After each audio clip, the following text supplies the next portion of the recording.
Board of Commissioners Chairman, and we will call this meeting to order. It's Friday, May 28th, 2021, and the time now is 9:05. This meeting's being recorded both here for the official record as well as on Zoom. It's being recorded and televised. So you're on Canda's camera right now. Also, there's a phone line that's available too for people. We will introduce everybody later here in a few minutes, and those online will introduce when they are, if there's anybody online that wants to speak. So with that having been said, we'll call it to order and we'll stand for the pledge. And Kevin, can you lead us today? I pledge allegiance to the flag of the United States of America and to the republic for which it stands, one nation under God, indivisible, with liberty and justice for all. That reminds me, silence your phones. I should have said that up front because it's on the sheet too. I'm guiltier than sin, and I've ended up throwing it away sometimes. So if you can, cancel them. Okay, thank you. Roll call, Kelly. Commissioner Kanda? Here. Commissioner Flower? Present. Commissioner Day? Present. Attorney Clint Smith? Present. And Clerk to the Board, Kelly Campbell, present. Okay, we got everybody here. Thank you. Audience introduction. We'll start over here with our esteemed guest in the corner, passing judgment today. Yeah, It's the most comfortable seat. You guys passed it up. Yeah. Kayla Day, Wetmore. Rob? Rob Canterbury, Hillside. Logan Canterbury, Hillside. Lance Ingram, Westcliff. And we'll go to the back row here and go over. Michael Blackoff, Custer County. Captain Allen, Custer County. Ray Holly, Westcliff. Sherry Holly, Westcliff. Pam Wyatt, Westcliff. Rocky Wyatt, Westcliff. Man, there's a lot of Wyatts here. Camper County. Yep. Michael Rohrbaugh, Custer County. Eddie Schreier, Westcliff. John Jeffers, Custer County. Okay, and we've got Jordan Benson in the back here is our IT guy, and he's the cameraman too. So he's also the sergeant of arms on the camera, so watching. Okay, thank you. All right, amendments, if we have any to the agenda. Tom, you got anything? No, sir. Kevin? None here. None here for me either. And Kelly was busy. She has the minutes ready for the 19th, and we've looked at those. I didn't have any issues. Kevin, you got any comments? They look good to me. Tom? I had a couple of corrections. I sent them to Kelly. She made those and resent them back out. Okay, so as they are right now that we saw, they're That's good. correct. The latest ones. Okay. Yeah. Yeah, final draft. Yeah, she hit the final. Okay, I move that we accept the minutes from May 19th So as is. Been moved and seconded to accept the minutes from the May 19th meeting. All in favor, say aye. Tom? aye. Kevin? Aye. Kanda, aye. Man, we're sailing. You guys, we're going to be out of here in 30 minutes. Commissioner items. This is an opportunity for us to talk about some of the things we have on our minds or that the public has brought in to us to consider and have a discussion on it. So let's start off with Tom. Thank you, sir. Appreciate it. Let me pull up my calendar real quick. I'll go through that first.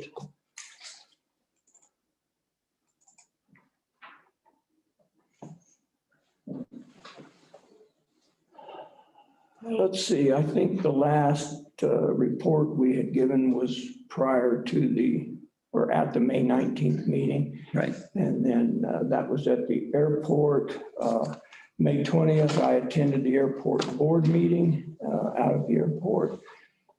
Also on the 20th, attended the Justice Center Public Forum at Tony's Pizza that evening. On the 21st, I attended the CIC payroll training. A portion of that I couldn't stay for the whole thing. And then on the 22nd, attended the Republican Lincoln Day dinner picnic up in Silver Cliff. And on the 25th, I attended the SEPA, the Colorado Emergency Preparedness Assessment Training at the Hope Lutheran Church basement. So that's my calendar. I've got quite a few things I wanted to bring up during commissioner items. I can wait and do it later, or I can do it Go now. ahead. It's up to you. Can you hear him okay? George, is it coming through? Yeah. Thompson, okay. First of all, I want to make sure we were all on the same agenda. The last agenda item I have is the core services contract. Mhm. I know last time we got into the middle of our agenda thing and thought, Yeah, we had a revised agenda. Let's see, so I've got 1, 2, 3, 4, 5, 6, 7, 8, 9 items on the agenda. That's it. Okay. Gift basket for the CCI summer conference. Do we know where we're at with that? I did talk to Deb Adams, I believe it was yesterday. She said she will have it here, drop it off at the office Okay. next week, so it'll be available for me to Okay. take. And what day are you leaving? I will probably leave Monday morning, that's the 7th. Yeah, okay. I will try to contribute to that as well, so. She said she had a lot of the things put together already. Okay. I think she was gonna take it by the salty pipe to see if they'd make it a little more presentable instead of the bag she's got it on. So, This is brown paper. Thank you, appreciate that. okay. So, let's see, the 7th. So, yeah, I'll try to get something this next week and bring it in.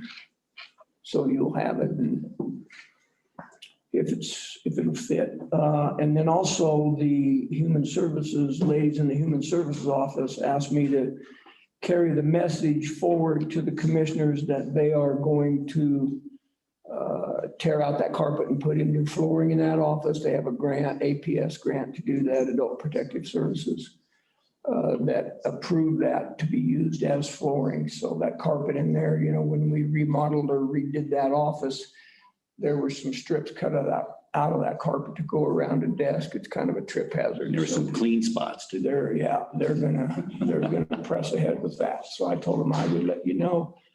And then I think at some point, maybe we don't have to talk about it today, but I wanted to just get it up on the table, and that is, we probably need to decide if we're gonna participate in the latest round of the coronavirus relief fund and who's gonna do that. Yeah, it came up, I guess they released that and we can, yeah, I think we had some outstanding stuff that we can still claim, don't we, Tom, or could Yes. claim? That opened May 27th and closes June 30th. So we've got a little bit of time, but maybe, It's an agenda for, yeah, I think the only way we're gonna really get it dealt with is just stick it on the agenda. So maybe we could do that on the 1st. is that, I don't have that one up. I don't think we had too much on that day, did we?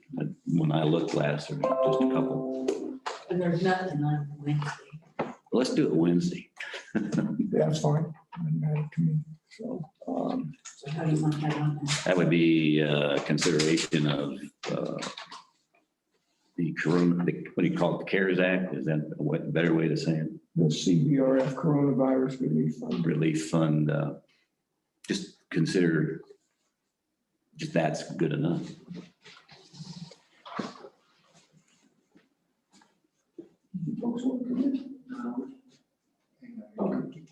Okay.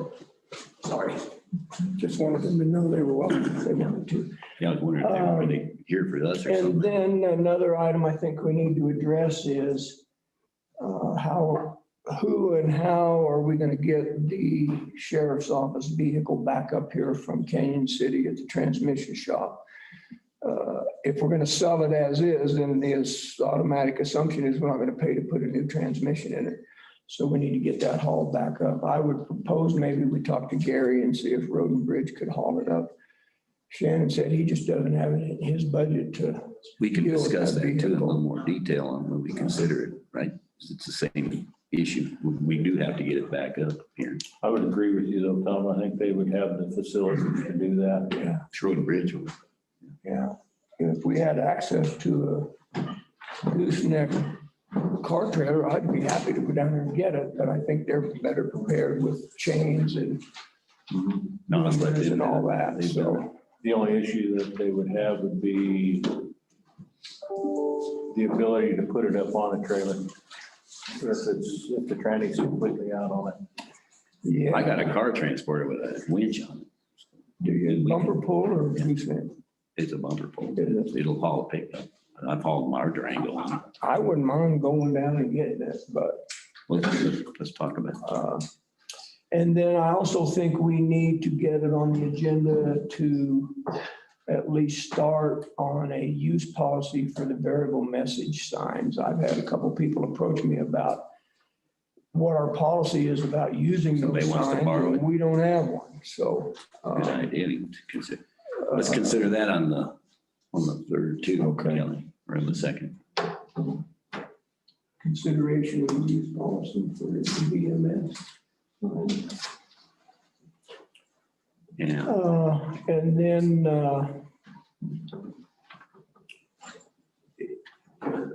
Commissioner Candy, you were scheduled to conduct the staff report this afternoon. What's the status of that? we have to do it, right? We're gonna Pardon? plan on doing it. I don't know. Have you? Or did we defer that? I think we, because there was a chance. If it's not on now, let's not do it. We deferred the last one because we didn't have anything. Yeah, I haven't heard anybody at this time either. Right, let's not do that. Okay. And I just, as a note, now our next Board of Health meeting, I've had several people ask about that. It's June 1st, Tuesday, correct, at 1:30. 1:30. And then we definitely need to have a discussion about this Justice Center poll. Got that. I'm gonna bring that up when I talk. So that's all I have. Okay. Kevin. Thanks, Tom. All right, well, since our meeting on the 19th, our training sessions, I attended both of those in regards to our conversion on our HR finance. Big difference, big change. I think we all know that, so that'll take a little bit of a learning curve for everybody involved, but I think it's gonna be, like Vernon says, it'll be great when we come back out on the backside of that, so. Change is hard. So we've had that system since something like 1987 or something like that, so. It'll be something new for everybody involved. I also was at that SEPA assessment meeting for part of the day. I did end up, I also met with Tom Shepard that day as well. And that was in regards to an update basically on the ambulance service in Wetmore. And just for your information, Florence is still waiting to hear back. They've hired a law firm to help them try to get that on the ballot for this year. And the last I got from Bill Ritter down there is they are still waiting to hear back from them if that's going to be feasible for them to do or not. Is there anything we need to do? They're not waiting for us to do it. No, they're not waiting on anything from us. They're waiting on their lawyer. So still moving ahead slowly. But did have a conversation with Tom on that. I did catch Deb Adams here in regards to that. And I am still planning on being at the CCI 7th, 8th, and 9th. So I might,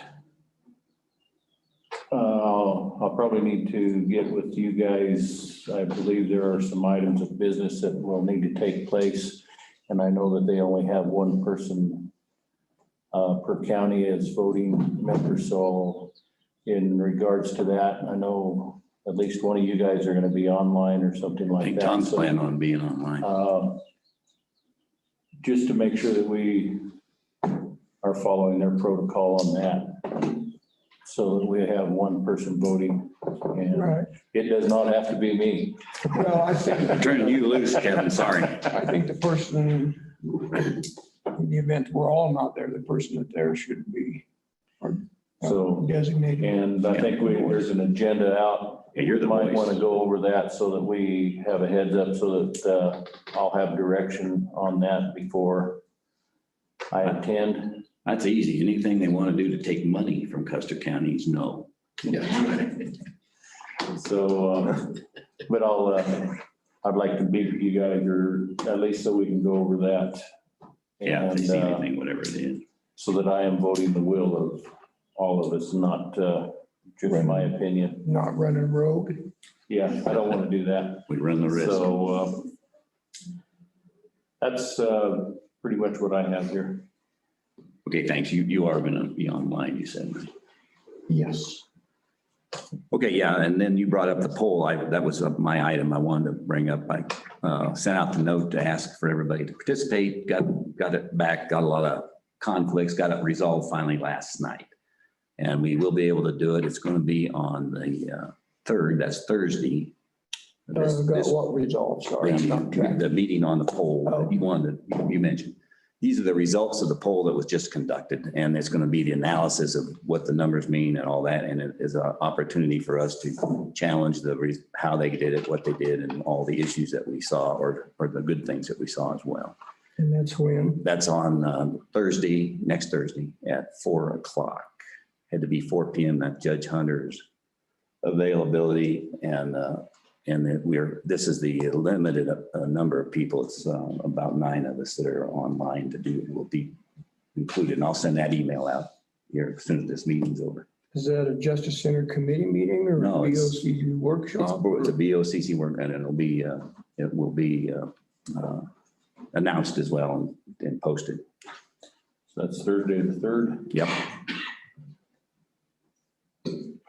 And then we'll go over the whole issue. And you said virtual, or is it going to be? He can't be here in person. He'll be here in person for the committee meeting on the week of the 9th, and they're going through all that. But Nate will be online, so will Keith, lost his name, the pollster. He'll be on and describe it. Been hard getting everybody together because this is Memorial Weekend and everybody's on vacation. Judge Hunter's going to be doing it on her vacation as well. And that's the main thing I had to bring up. I really, everybody should know this finance, this HR, the thing that they brought up, the HR finance and the conversion on our new system is a big deal because it brings us into the 21st century finally. And it's an important thing. And I'll go take the training. I don't know if I want to ask you for help or use your notes, Kevin, but I think it's a good thing. And there's been people that have filed in. Kelly, how do you want to handle that? Have they been signed in? You want to do it off of that, or do you want me to No, run? they've just been signing in on that. Okay. So that'll be good. All right, Clint.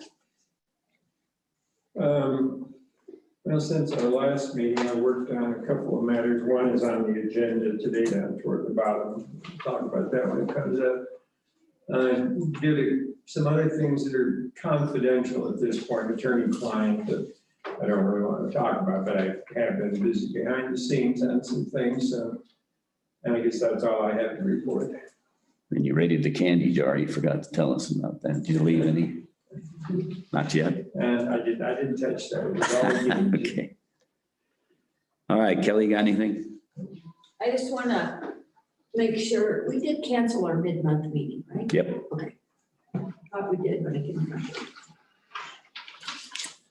Okay, that gets us to public comment. We have an opportunity both at the beginning of these meetings and at the end for the public that is either online or here to bring up any issue that they might want us to consider at some time. And so if there's something that you want to bring up right now, you sure can. And of course, during the agenda items themselves, the considerations where we might have our discussions and we may vote or not on them is an opportunity for anybody to speak at those. But I will limit that and make sure that we don't, we want to take advantage of everybody's time and use it efficiently. So, so that's the protocol. Anybody got anything right now publicly to say, ask? Either here or online. How many we got online? 12? Is that what I see? Jordan? Is that on new business? It can be anything. It's not on, it's not anything on these items we're going to talk about today, but it can be if there's something that you are thinking about that should be brought to our attention, you can sure mention it now. We'll allow public comment on any of the new business items. Yeah, all these, that's what I just said. All the new business items, the things that we're considering on the agenda will be a time for the public to speak. Okay, that's. Okay. Okay, then we might as well move on to the next item, which is the unfinished business. And I don't have any, and I don't know that anybody else does. Kevin? No. Tom? No, sir. Okay, new business. So I'll say it again. The public comment will be allowed after each item that is to be voted on. We'll have a discussion. I'll introduce it, or somebody who put it on the agenda may introduce it, so we know a little bit about it before we have a motion, if we do need a motion or not. And then Excuse me, Bill, you said the public can comment before you vote? Yes. yes, Okay, thank you. yeah. Yeah, we got to get your comment before we hang ourselves. I heard the same word you did. Okay. Did I say as we vote or after? Public comments allowed after the vote's taken. Yeah, that's right. Yeah, no, after it's introduced and the motion's been made and we're discussing. That's where it's easier. So don't be afraid when we say, Permission. I want to hear a motion and it's not going to go blowing through. We're going to discuss it. We have to discuss it. And by the way, just so you know, I know a lot of you have never been to a commissioners meeting before. We work for you. The governor's not our boss. And that's why it's important you get your voice in and we listen to you. We represent you in what you want. That doesn't mean the squeaky wheel gets oiled. It means the right thing gets done based upon the public input that we get both in the mail and in person and in doing our jobs. So we sure do welcome anybody to speak. But if it gets to be where you say the same thing over and over and over again, then that's okay. But then we want to take and have respect for everybody else's time. If there's something new to say, we'll then stand up and say it on each item. All right, so given that, we'll start off so we can get down through here. Some of the stuff's really fun. Consideration of approving vouchers and signing checks. So remember, we can't talk to each other except in these meetings. And if there's two of us, it's a commissioners meeting. That's why it's very important. So we have to do this publicly and so you know where the money's being spent and all that and the issues that are there. So I had and I would move that we approve the vouchers and sign the checks as they are presented, and we'll discuss it if there's any issues. So, yes, second. I would second that. Okay, so been moved and seconded to approve the vouchers and proceed with signing the checks. Any issues? Tom, you had? Well, I've got a couple comments. One, it's nice, 66 pages of information on the voucher, not the vouchers, but the expenses to be paid this month. It was all sent to us in digital format, which was very nice. And it Used to be a stack that 4 big. or 5 copies of Yeah. paper. I did have a comment I sent that to Braden this morning. It appears that there was a check written in error to one of the landfill employees. I didn't see where the check was canceled, but I see where another check was rewritten. And so I just sent Braden a comment asking him if that was the case. I haven't heard back. Asking if it was canceled or was booked twice now. Correct. Okay. Yeah. Cool. I had a couple of things in one department is showing a lot of reimbursements, and I don't know if it's just the way that they were being listed. There again, it's the switch over to the new system. I was going to address that with them. But I don't see any issues per se, but just that they're having to buy everything and then get reimbursed or what. small change stuff, is that what the issue is? Maybe a better way to handle Just, it seemed like it's in regards to in the health department, and I think it's part of the nursing services, and I think part of that may be because of the way their grants Grant is, operate. But I was gonna ask Braden on that when he does his staff report. And then the only other thing I saw, let me scroll down here to about 64. Before you go on, sir, can I comment to that? I know that the admin assistant had a lot of reimbursements in public health. I think there was a glitch in getting them county credit cards in time to do the May business. So I think she was getting reimbursed for expenses that she paid for. Okay, thank you for that.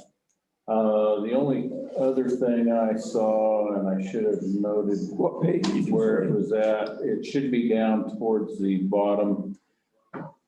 It was something that was actually billed, it appears to be billed to the Wetmore Community Building. Yeah, I saw that as well. And I need to make a note of that, and that's not anything I think that would preclude us from okaying these, but I would like to ask him Who why wrote the it check? came out of that particular fund when he gives his report. Where was that one? Yeah, and I'm not real familiar with those fund numbers now that they've all changed. They've I all know. changed, so I'm looking for it here now as we speak, and I should have made a note of that. My apologies.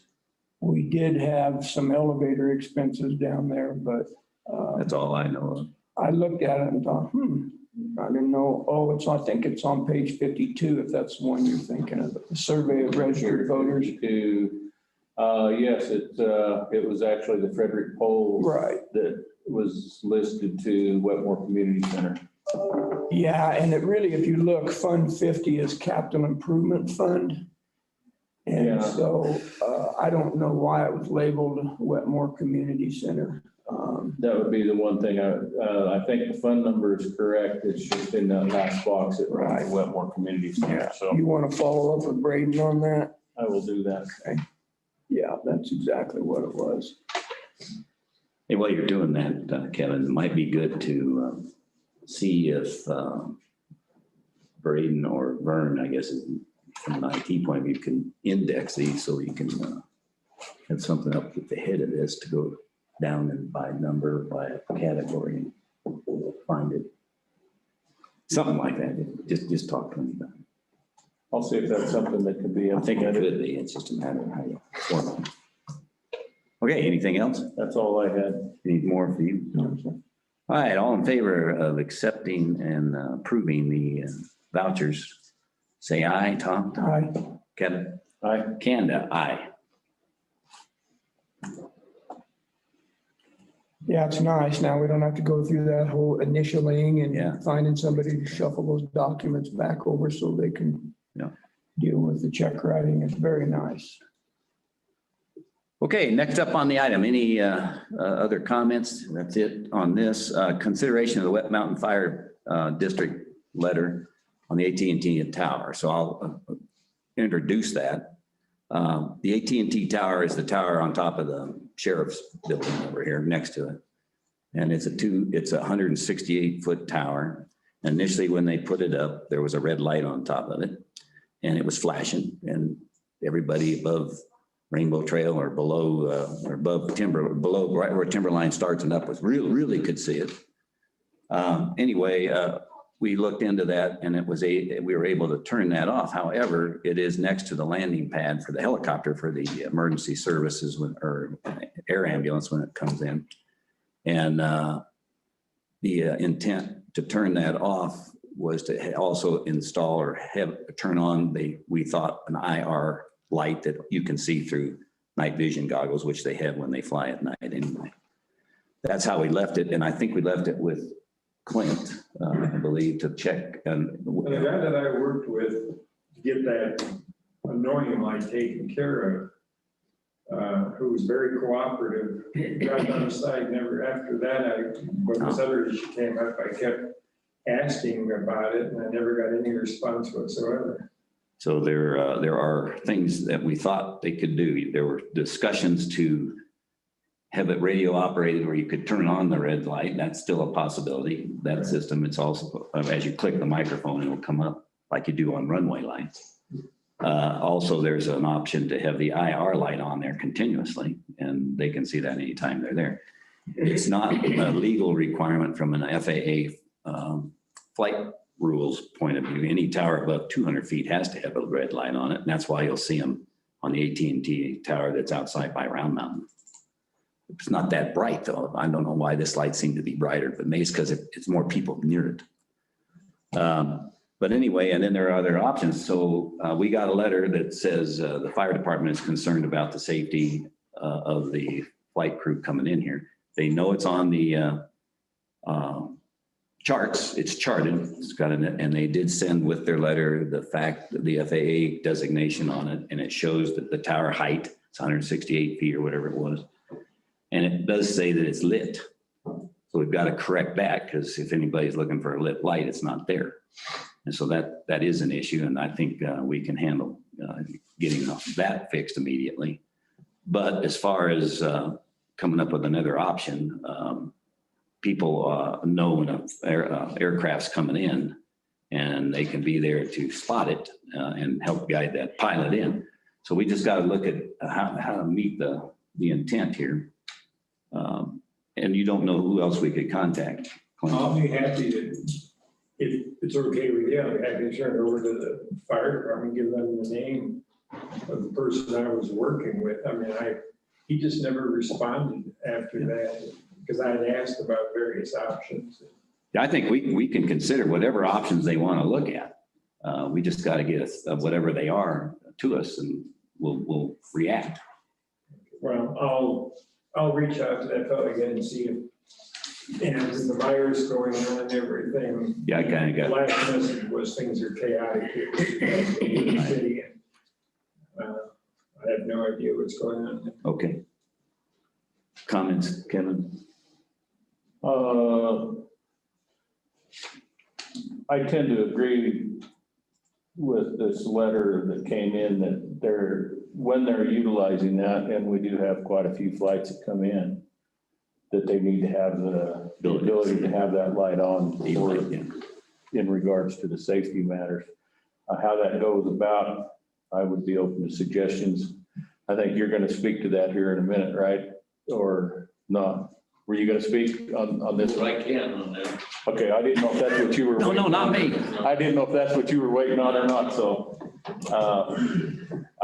I assumed again, and that gets me every time, I'm sorry. I'm retired. You know what that does. So, but anyhow, whether that is radio operated switch on that, or whether it's something where the sheriff's office or the EMS has access to be able to turn it on with their radios, or what. Or a switch even. Or a switch. That needs to happen, and I would think. So do you, Clint, do you want to talk to the fire department? We'll talk, Tom will have his comment here in a second. Or Well, I'll Where you want me to? if I get a response from that fellow. I tried several times. okay. You asked about some alternative. The last I heard, he said, well, they're working on it. And then after that, Okay. I inquired several more, all by email. Yeah. And he'd always been very responsive, very cooperative. So Tom? Yeah, I don't think the fire department particularly wants this dumped on their lap. Did you get the copy of that letter, Clint? I did. Okay. I did. I know the sheriff doesn't want to deal with it. So We don't want to deal with it. the last paragraph in their letter says that the fire department continued to have significant concerns regarding the liability for safety of the helicopter flight operations generated by our decision to extinguish that light on the cell tower. Our recommendation is to turn the cell tower obstruction light back on until a suitable solution is identified and put into place. I don't think they're asking for that to be put into their court necessarily. I have a tendency to agree. I know citizens were a few citizens didn't like that light being on top of the tower. But this is a life safety issue, and I think it merits some further consideration to get a light back up there. Yeah, we got to figure out that's what we thought was going to happen. Well, I think at that time, the desired fix was to have an infrared light that wouldn't, annoy the citizens of the two towns where they claim it's flashing in their bedroom windows. Right. All night long. I'll tell you what, probably the best thing to do, and I'll take the bull by the horns. I'll go talk to the fire department. I'm a pilot. I understand what the issue is. And I don't think right now it's not, it could be a concern, but on their protocol, bringing helicopters in here, they've been handling it by getting people out there during the night, doing the right thing. So let me go find that out, and then I'll bring that back for us. I'll get the options together for us to consider what kind of a light gets back on there. All right. Tillman Infrastructure was the name of the company that handles that light. Give me I'll your get a hold stuff. of Tillman again, or Okay. try to, and see if I can get a response this time. Okay. Any other comments on it? So in the interim, are we gonna leave the light off or are we gonna turn the light Let back on? let me go over there and talk to the fire department so I understand how their issue is and how because it may not be necessary to do it. If it is right away, I'll make sure it gets turned back on. Okay. All right, Tom, any other comments? No. Okay, you let that go. Any comments out here? Anybody? Just real quick, I think the county could be, whoever turned that off could be very liable if Sure. a major accident happened. Think about that. So, yeah, just thought I'd mention that. And like I said, it's not it depends, and we have to get the lawyers involved, but Oh, absolutely. it does depend on, it's not a requirement by the aviation standards and those pilots that come in here know the tower's there. So it's a matter of just another added safety thing, and it's a good thing to have for sure. But thanks. Any other comments? Yes, sir. I'm with the fire department on that. It's a liability. Sure it is.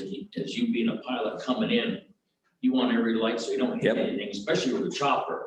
The other thing, you're right, and then speaking of lights, it could be lit there with some white lights, which Yeah. they do light airport towers. I live out on Bull Domingo and I have a line of sight right to that tower. Yeah. And it didn't flash in my window. And Could you see the red light? I could see the red light. I close my shades at night. That's not hard to close your You shades. have people Yeah. in this county, Yeah. they complained they were on with a new road. Yeah. And Yeah. it's a safety issue, and if something goes down and then 10 people get killed, we're all gonna come back to you No, guys. we understand that. And And I understand dark Right on. skies, it's beautiful out there. But doesn't light up the sky or anything.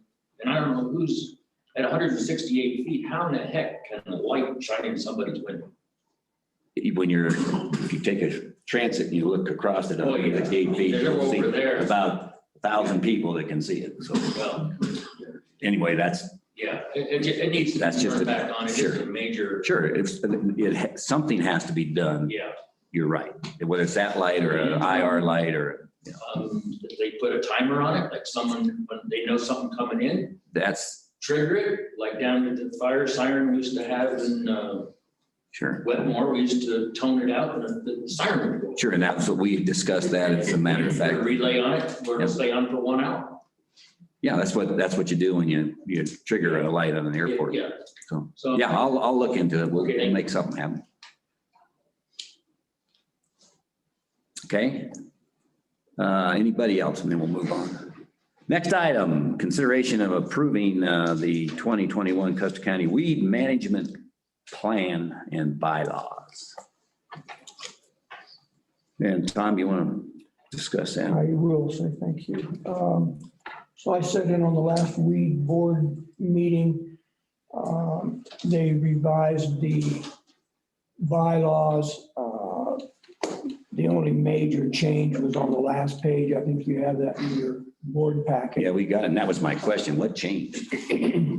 So They deleted all the signature page except the weed advisory board chairman. They had all the members sign that. Those members change from time to time, and so they just took all that off of there and left just the signature lines for the chair. And then updated the date on the title page. I just did that. For some reason, I think you had dated December 2018, is that correct? 2021. Okay, so you got the updated one. Yeah, I saw that. Yeah, the guidelines for that weed board is their documents are to be reviewed every 3 years. That does not necessarily include the bylaws, but they made a couple of minor changes and wanted to present that to the board more as an informational item than anything. So Do you have any issues with it? with the bylaws? Yeah, anything? No, that was it. And then the weed management plan, which is also in your board packet. Again, not a lot of significant changes there. If you will scroll down to page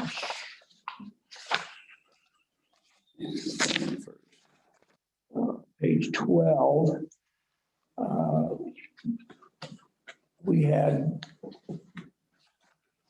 7 noxious weeds on the watch list for Custer County, but they voted to move 4 of those onto the regular Custer County weed list. Those were downy brome, spreading dogbane, field bindweed, and yellow star thistle, the last 4 on that list. So then that leaves elongated mustard, Swenson's pea, and tamarisk on the watch list. So just some internal stuff really, but if you're into the weed world, why Colorado Department of Agriculture identifies their weeds by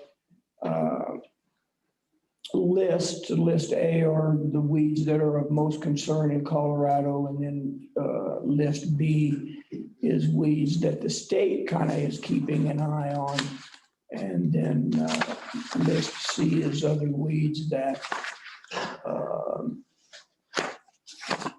that this Colorado Department of Ag would develop and implement a state noxious weed management plan for those weeds if they become an issue.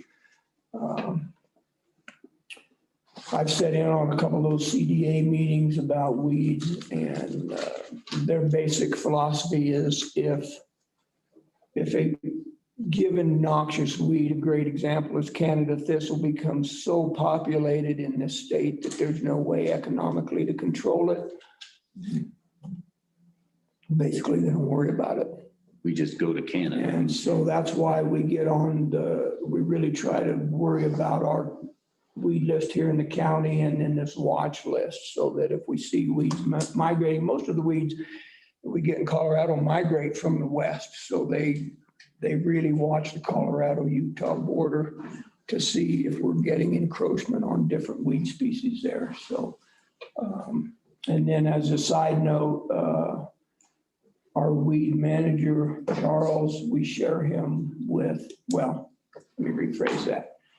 Huerfano County shares him with us through a contract. And so he's kind of our boots on the ground. And Vince Cook is the assistant supervisor for Road and Bridge, works with him.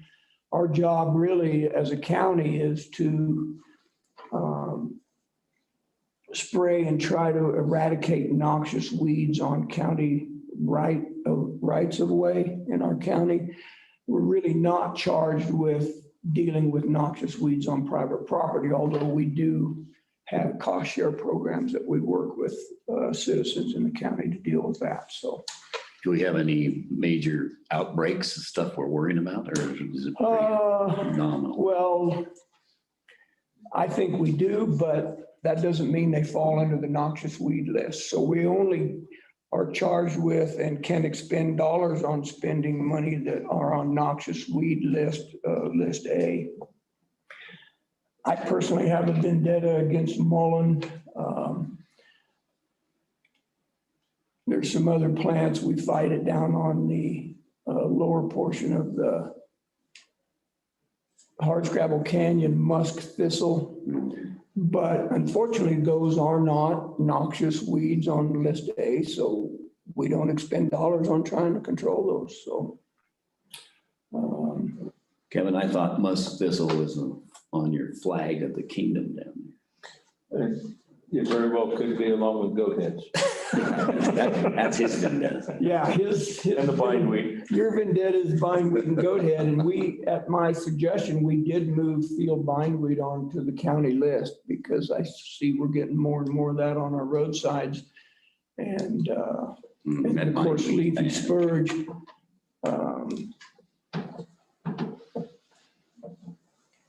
Thank goodness it's not a huge problem in this county, but we do have populations of it along some creeks and streams. So I know that Charles is very aware of those, as is our extension office, and they kind of take the lead on that. I want to just run through real quick, if you don't mind, just a few of these weeds, mostly this for the audience's benefit, so that people don't think we're not doing anything about some of these weeds. Even though they're not on the A list, we did put them on our county list. And so Canada thistle's on there, mulleins on there, toad flax, knapweed, leafy spurge, musk thistle. There's 4 different knapweeds that we deal with, but I won't go through those. And bindweed and downy brome grass. So that's all I have, sir. Kevin, you got comments on it? No. You want to move? Yeah, I would move that because the weed implementation plan is submitted to the state every 3 years, and it does require the commissioner's signature. So I would move that we approve, excuse me, the weed management plan for 2021. I would second. Okay, it's been moved and seconded to accept the 2021 Custer County Weed Management Plan and bylaws. All in, any Well, we don't need comments? to- We We don't, only the bylaws weren't part of the. Oh, I'm sorry. It was on my sheet. It's on the agenda. It's just, we're not approving the Got it, bylaws. right. They just submitted that, so we would have. Okay, thank you. Have that information. Weed management plan, period. Yep. Okay, any comments from anybody? I will send a hard copy to, well, she's already got a hard copy, Tina, but we'll need to get that hard copy signed. Yeah, I'll sign this. And I'll get it to the board. If you would sign that as chairman. Luckily, she's back half a days now. Okay, it's been moved and seconded to accept the weed management plan. All in favor, say aye. Kevin? Aye. Should have public comment. but- I asked why we already moved it, but I'll ask for it again. All in favor, say aye. Kevin? Aye. Tom? Aye. Kanda, aye.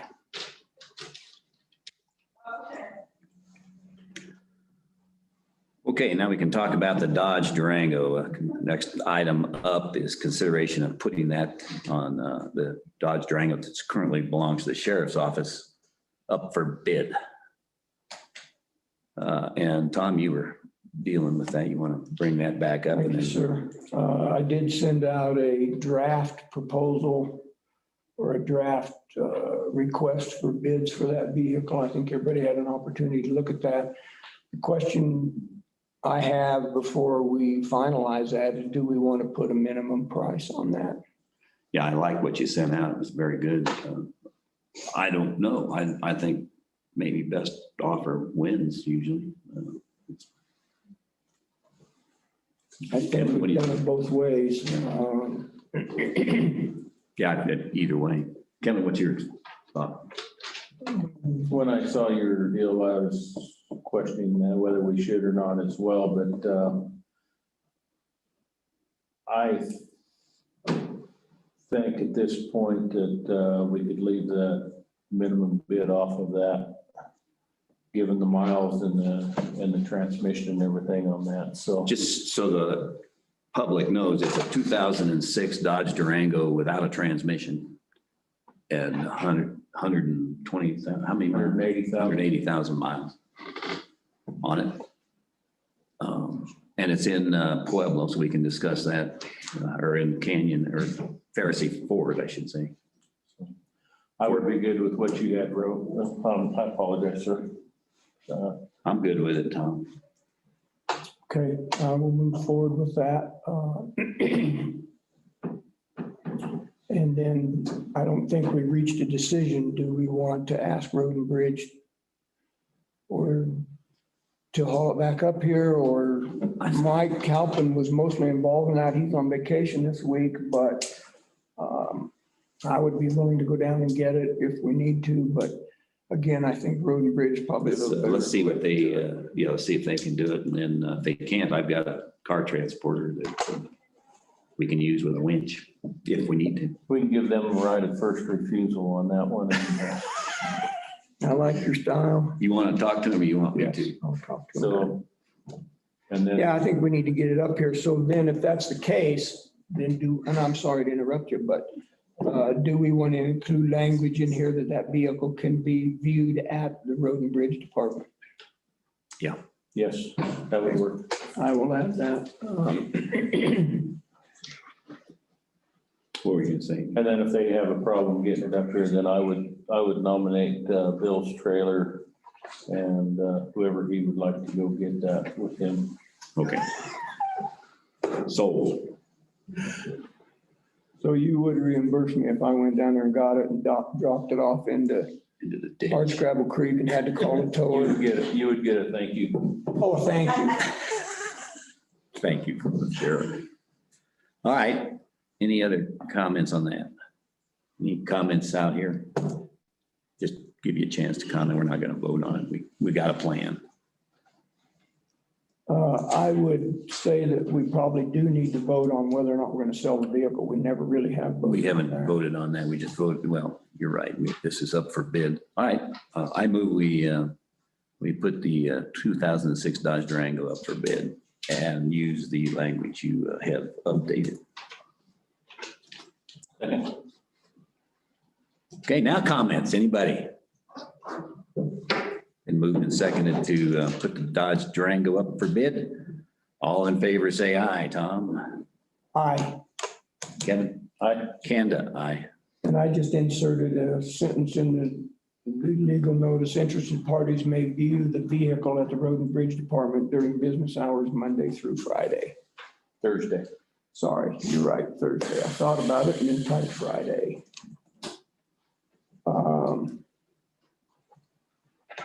And I probably will not release this then until we have the vehicle here. That way they can view it. Yeah. And then, of course, I know the conversation is going to come up, who's going to be responsible for stripping out all the emergency equipment.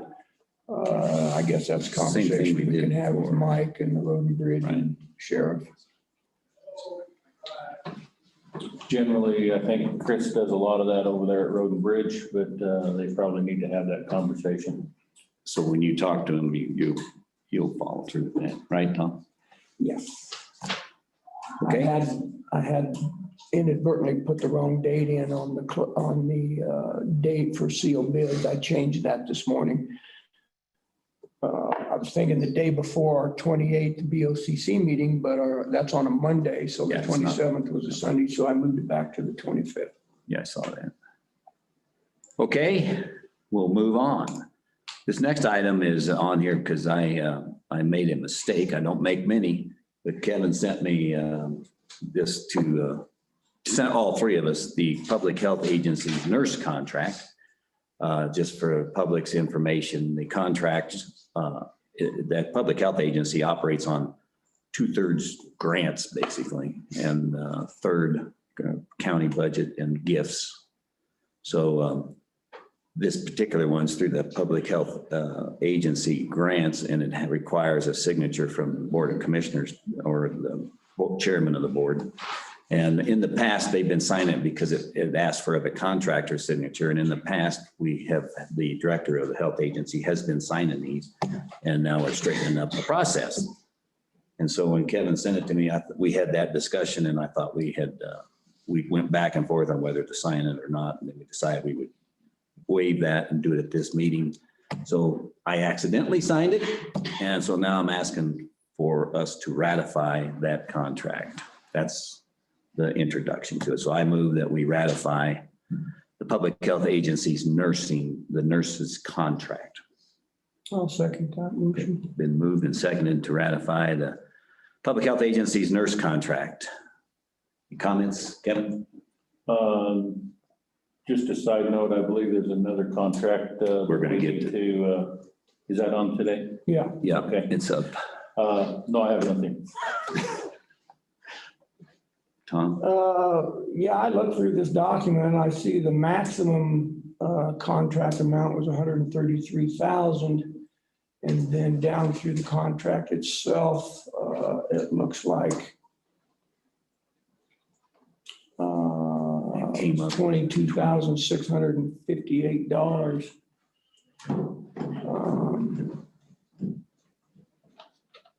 So it looks like those are quarterly payments. Payments, I think, way I read it, but I don't know. And then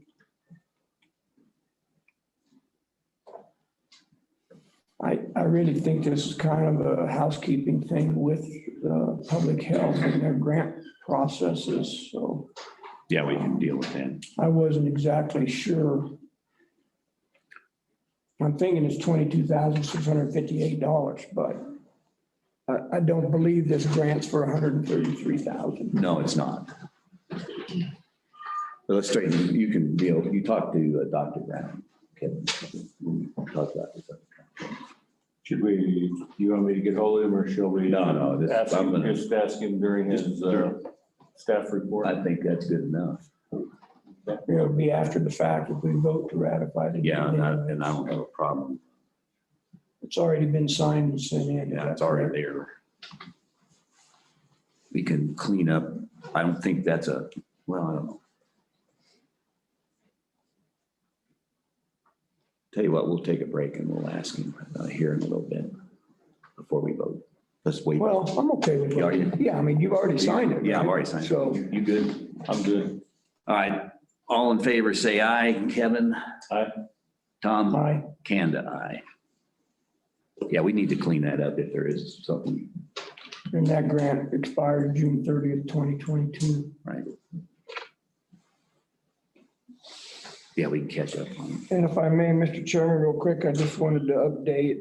I did get a message from Braden and that Bob McDonald was listed twice in there. That first amount was canceled and the second amount was the actual check that was written.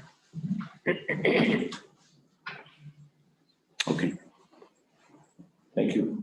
All right, next item. Consideration of refunding the building permit fee. Now, who brought that up? I believe she just I think walked in the the room. queen herself walked in. Hi, everyone. You need your own Good table. morning. Thanks for getting me a chair. We got about 11 of them over there that are. Yeah, Jackie, there's a chair over there. Which chair would you like me to have? We didn't expect you this soon. Here. You want this one? We can move down one. You can sit in there's one right here. There's one. That's all right. We slide these down. Bill. Oh, wait a minute, we got an extra chair here. I Sorry. got you covered, Jack. There you go. You don't have to move the camera. I thought you guys would be prepared. We should have that. All right, ladies and gentlemen, Jackie Hobby. Thank you. Okay, boys. I'll share. Okay, so we're up now, Jackie, on the refunding the building permit fee. Okay, so I don't give refunds. Because if I do give a refund, it comes out of my budget. And this gentleman has gotten ill and has just gotten out of the hospital and had asked for a refund. And the refund would be $739.20. So I'm asking if you'll give him a refund, and if you do give him a refund, if you'll take it out of the general fund. And the reason he's not gonna ever build again, and so that's why. Correct. It's And not if that he he's in the does- hospital. If his health improves, then he would resubmit a zoning permit. If he decides to build. Correct, That was 739. 20. And for the record, Jackie, we need to know who that's to. That would be to William Bishkoff, Spelling, please. BISCHOF.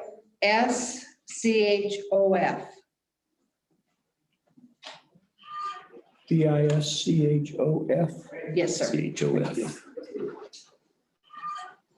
I would move that we refund William Bischoff $739.20 for his zoning permit that he's unable to use. And it was listed as a building permit, but it really should have been a zoning permit, correct? Correct. I'll second it. And will you make that motion to reflect it comes out of the general fund instead of my fund? I would, for that to be paid out of general fund. We'll have to talk to Braden to find out exactly what fund that comes out of, but It'll be what that's out going of to a be charged to. It'll subsection. come out of general It'll fund. come out yes. of general fund, but there are sub parts to it. Okay, Because when they submit that, it goes into general fund. Correct? yes. All my funds go into general. Mhm.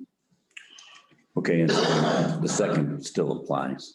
So, all right, it's been moved and seconded to refund the building permit to Mr. William Bishkoff. Any comments? Discussion? None here. Public discussion? We don't do this a lot, correct? It's kind of. No. I don't think we've ever done it since I've been around. No, but they all know that I don't refund money. And so he did ask, and I told him that I would ask the commissioners. Okay, Just my legal mind going here, isn't that a set precedent? You can do it for one, not for another. no, it could be thought that, Could. but our policy is not to do it except by exception. You have that. Yeah, that's an exception because there's always an extenuating circumstance that you have to deal with, so. We don't have a standing policy about dealing with that, but the nice thing about president, you can decide to do it and then you can decide not to do it. Right. Okay, thank you for the comment, for your legal mind.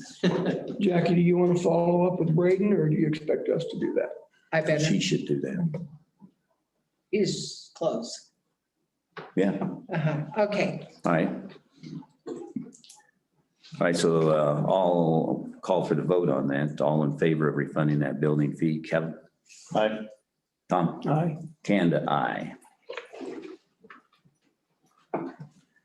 Okay, next up, refunding, considering the Golden Arrow Valley lot line vacation and the letter to adjoining landowners.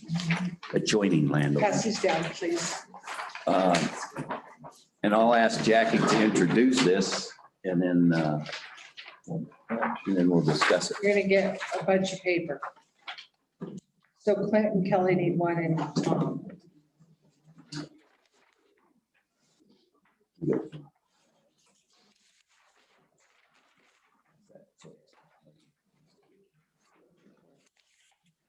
Man, I didn't say Cliff, did I accidentally?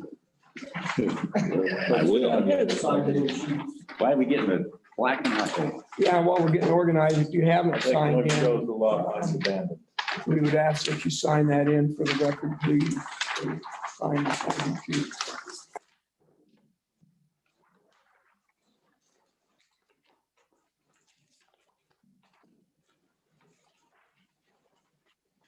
Okay, ready? Ready? Okay, so the first map that was handed out had the blue on it. That is all the property that the county owns at this time. If you In that notice, subdivision. in this subdivision, in Golden Arrow Valley. So if you notice that in block 9, there's a little piece of pie-shaped property there, and it already says 1A. The county, years ago in 2007, put a bunch of property up for sale. And so we had already vacated that lot line. So it was already been vacated prior to this third go around.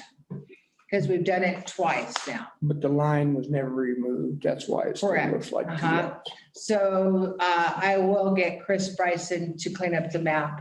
But so that's why it says 1A already. So I don't have to vacate that lot line. Okay. But if you noticed, all the black lines on the second map that I gave you shows you what I would like to propose in combining these lots. And I feel that you should combine them before you put them up for sale. And that's why I went ahead and did that. Explain so everybody understands why. Because it'll take a minimum of 3 lots to get the separation between a septic and a well.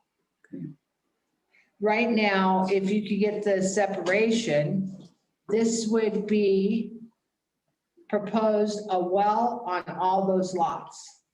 So they're all eligible for a well because this subdivision was done in the 60s. So it's better if you do less wells because, and they might be able to make it, I doubt it with the new septic regs. But I'm just saying the potential is there to get a well on every lot. Whether it would pass muster with the septic, I doubt it. But it's best to combine all the lots so that you don't have the drawdown of a well per lot. So I took that whole block. Let me ask a quick question on how you do it. Just stay in block 9, I guess. You've got a 16 and a 12 there. Are those separate or are they combined? No, 12 and 14 are individual lots, so I Okay. can't combine them. That's what I want. But the letter that was drafted, that Mr. Flowers sent out, stated that if you are the successful bidder, you have to vacate that property line. So if I bought number 12, Mhm. and if I was the successful bidder on lot number 12, and I owned lot number 13, then it would be required that you would vacate that line. Okay, good. And we'd vacate that line if you were the successful bidder for free. Question, Jackie, let's just use your example there in block 9. If I bought 16, 17, 18, and 12, could I vacate the lot line between 12 and 17? I don't see no problem because it's all in the same block. So if it's an adjoining, I don't know, But it wouldn't be adjoining. It's only going to be adjoining to 11 and 13 in that block because the block that you're referring to, 16, right, it would be owned by someone. If I was a successful bidder on 16 and 12, yes, I could. Okay, that's the question. on 16 and 12. Uh-huh. If I was a successful bidder on 16A, Oh, the new 16, I'm Yeah. sorry, 16A, yes, okay. That makes Then sense. you could vacate between 12 and 17. so when you vacate interior lot lines, you find the lowest number on a lot and you put an A behind it. That way, when a title company comes in, they can see that something happened to that property. If these lots get vacated again, then it would be a B. Okay, So, And if somebody, just for an example here to follow up real quick, in block 11, if somebody bought lot 15, if somebody already owned 14 and they bought 15, they would have to vacate that interior lot line between the two lots. And just for the public knowledge, these lots, almost all of them, there are a few that have been changed a little bit because of some easements, but most of those are 50 by 95-foot lots. So they're not very big. correct. I would move that we vacate interior lot lines on the highlighted lots 11 through 15 to become 11A. In block 9, lots 16 through 18. And in block 11, lots 24 through 27, lots 21 through 23. Those are going to be two different lots. It's not 21 through 27. Correct. Okay, so to make it simple, then it would be your motion is to vacate the lot lines per the Director of Planning and Zoning's recommendation as presented, right? You didn't Please. say anything different? No. Okay. Then I don't have to say all the numbers. Here, a second? I would second that motion.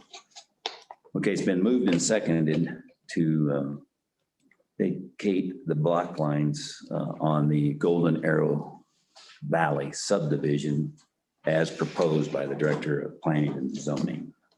Any discussion? More discussion? Can I ask a question? Jackie? On that funny little triangle that it's got 1A and 1, did you find a recorded vacation? Yes, You did? when John Naylor was here. Okay, because there's funny little triangles all over it that have an A. So I just wanted to make sure that was a true vacation and that when they plotted those, they didn't just name those little triangles with a name. Yeah, no, it was on my list that we did in 2007. So, but to follow up on that, I didn't look for a deed or anything of the county owned. But it should be recorded because we did 2 pages of vacations when we did it in 2007 or something. But I'll follow up just to make sure. Okay, and then on the block 11, the 23A should be 21A, shouldn't it? Yes. Did I say 23A? She has it listed as But I 23A. was- 23A, my But mistake. these boys never figured it out. Thank you for That pointing was gonna out. be my question. And that's what you have highlighted, though. It's not changing what you presented, right? The It's boys, as you indicate, may have misspoken. May not have figured it out. Okay, so pass these down to Mr. Flower. And these are all the adjoining landowners. Thank you.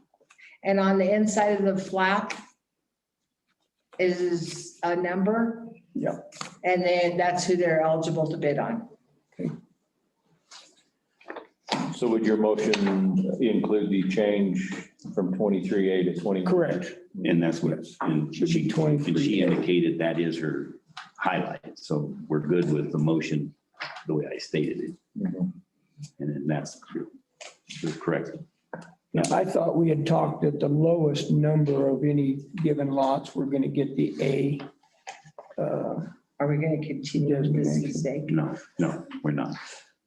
So that would be 21A rather than 23A. No, it's supposed to be 23, correct? What's the lowest number? 21's the lowest number, So but it should be 21A. 21A, which is what you, anybody want to apologize or are we good? no, we're done. We're done. Really? So the motion then, It's still, you're saying 21A is correct. So the 23A changes to 21A. Yes. but it still is the outline that outlined the correct lot, so we're good. All right. Any public questions? Just curious, where is this, Jay? It's across from the Bull Domingo entrance on Oak Creek Grade, Okay. Well, there's 2 entrances. the first entrance. By the cattle If guard? you look, it's where the pavement Ends ends. on the cattle guards that's there. So you, On both sides of the road or? no, just on the right-hand side where you see those trailers. That would be the north side. Okay. It's on the right-hand side, it would be the east. East of that. And just for clarification now, for the audience's sake, if nothing else, we've had a request to purchase some of these lots, or actually wanted to buy all of these All of them. lots. But moving forward, if this motion passes, these blocks are for sale, not all the individual lots. That's going to change. Right.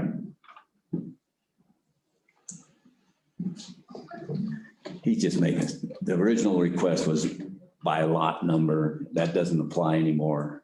It's, that person would have to bid with everybody else on these blocks. the way they did. And so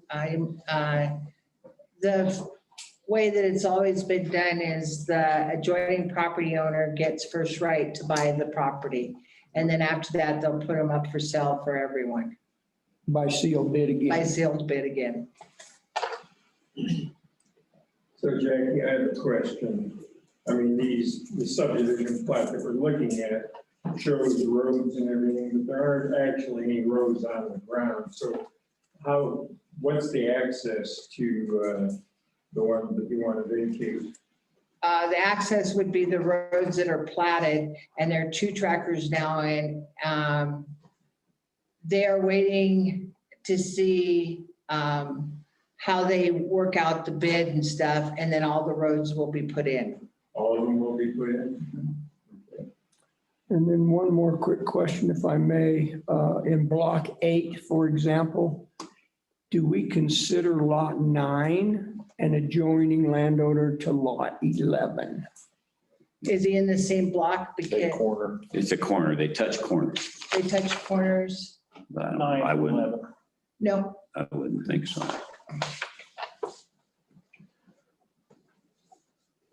Oh, look, here's my map. Any other comments? Anybody?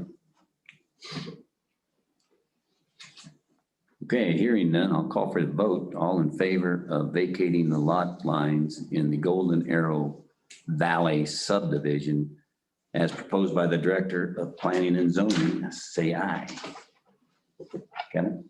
Aye. Tom? Aye. Kanda, aye. All right. Okay, it's 20 after 10. Let's take a break. No, I'm just kidding, everybody. I wanted to see if I'd get shot. Don't make us on. All right, this is consideration of change of SUP ownership for Westcliff Meats. The only reason it reads that way is because in trying to straighten out the SUPs, it came to both Jackie, this is presented by Jackie and Clint, that there is a bit of confusion on the title of how that plot of land and other things that are on that land. So I'll state it this way. This was started back in August of 14 when Henry Miller and Naomi Miller, as the property owners, put a request in for the SUP, and that's who the SUP was granted to. Since then, in doing other things, it came to our attorney's attention that the name has been changed, as well as apparently the title, we don't know, it was how the title stands, but the ownership possibly transferred to Westcliff Meats LLC. So that's the issue. I would like Clint to explain a little more and what he proposes here today. Well, I had always assumed, because the original SUP was granted to Henry Miller and Naomi Miller, they were acting under the name Westcliff Meats, but I'd always assumed that was just a DBA doing business as. And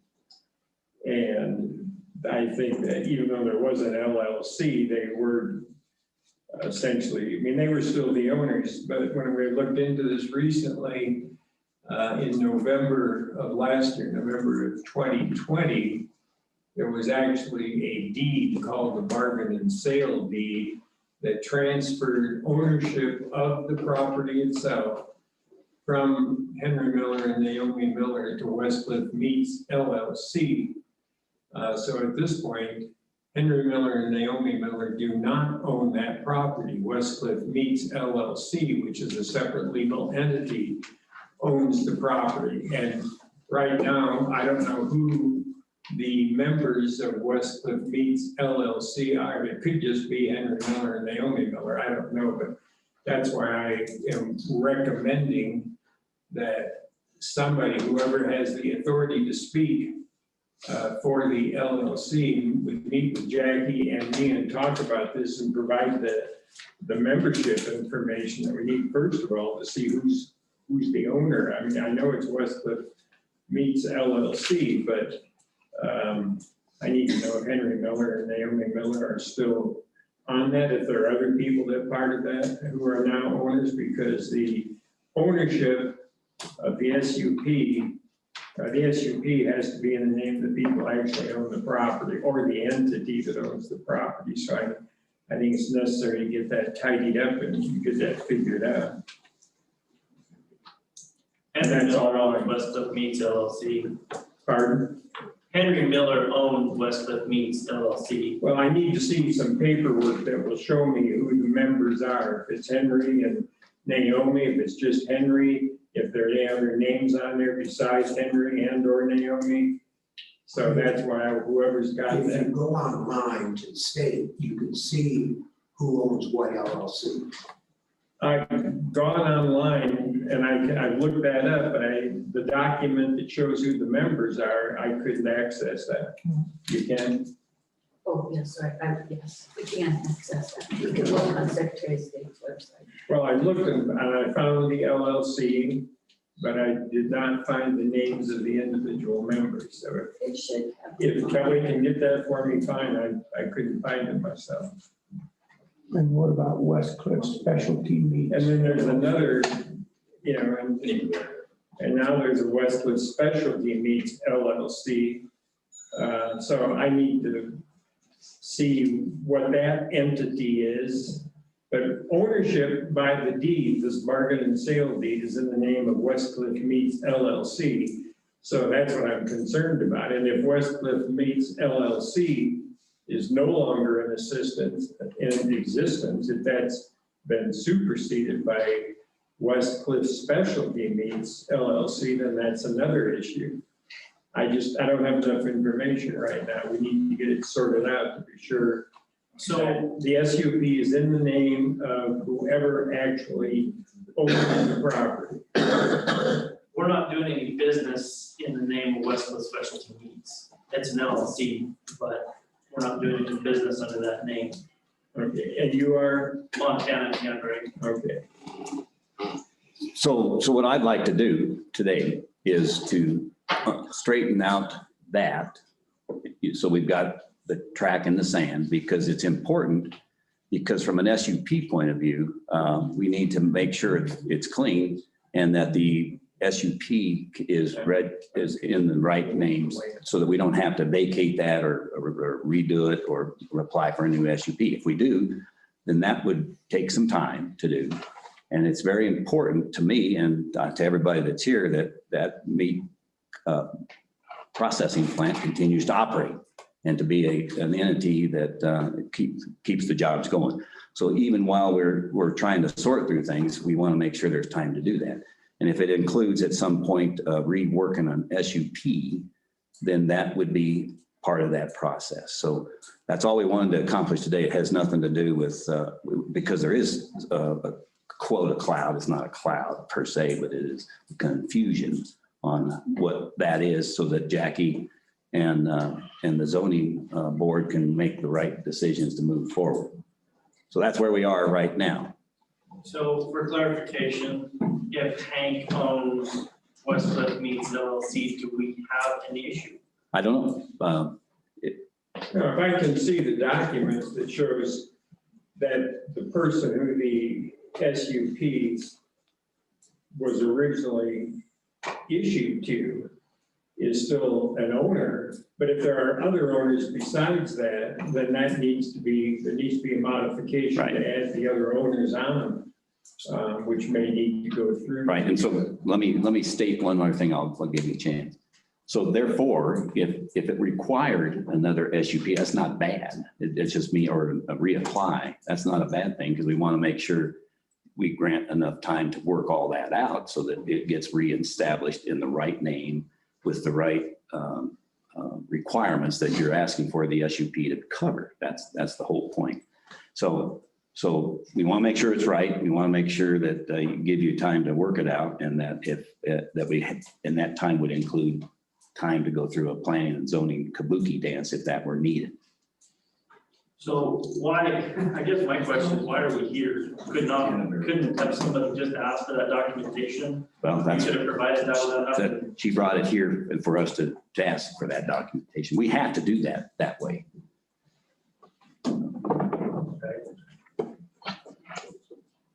And that makes it simple. And also the other good thing is it gets everybody on the same sheet. There's no rumors flying around, and everybody understands jobs aren't at risk right now at all. So we want to make sure that comes across. Jackie just brought me a document for Westland Specialty Meats. Looking for the data on this. You may- Number 140, Okay. you know, that's the form. You met Kelly. So I think, Or let's, Kelly, but let's- that's just in Henry Miller's. But that doesn't include the members. okay, let's do this. Montana, why don't you explain the 3 LLCs? And, or I can, and then you can correct me. Westcliff Meats is, in my understanding, is the facility they use to butcher the cows. Westcliff Specialty Meats is if they got to do retail. Westcliff Well, they do have a retail.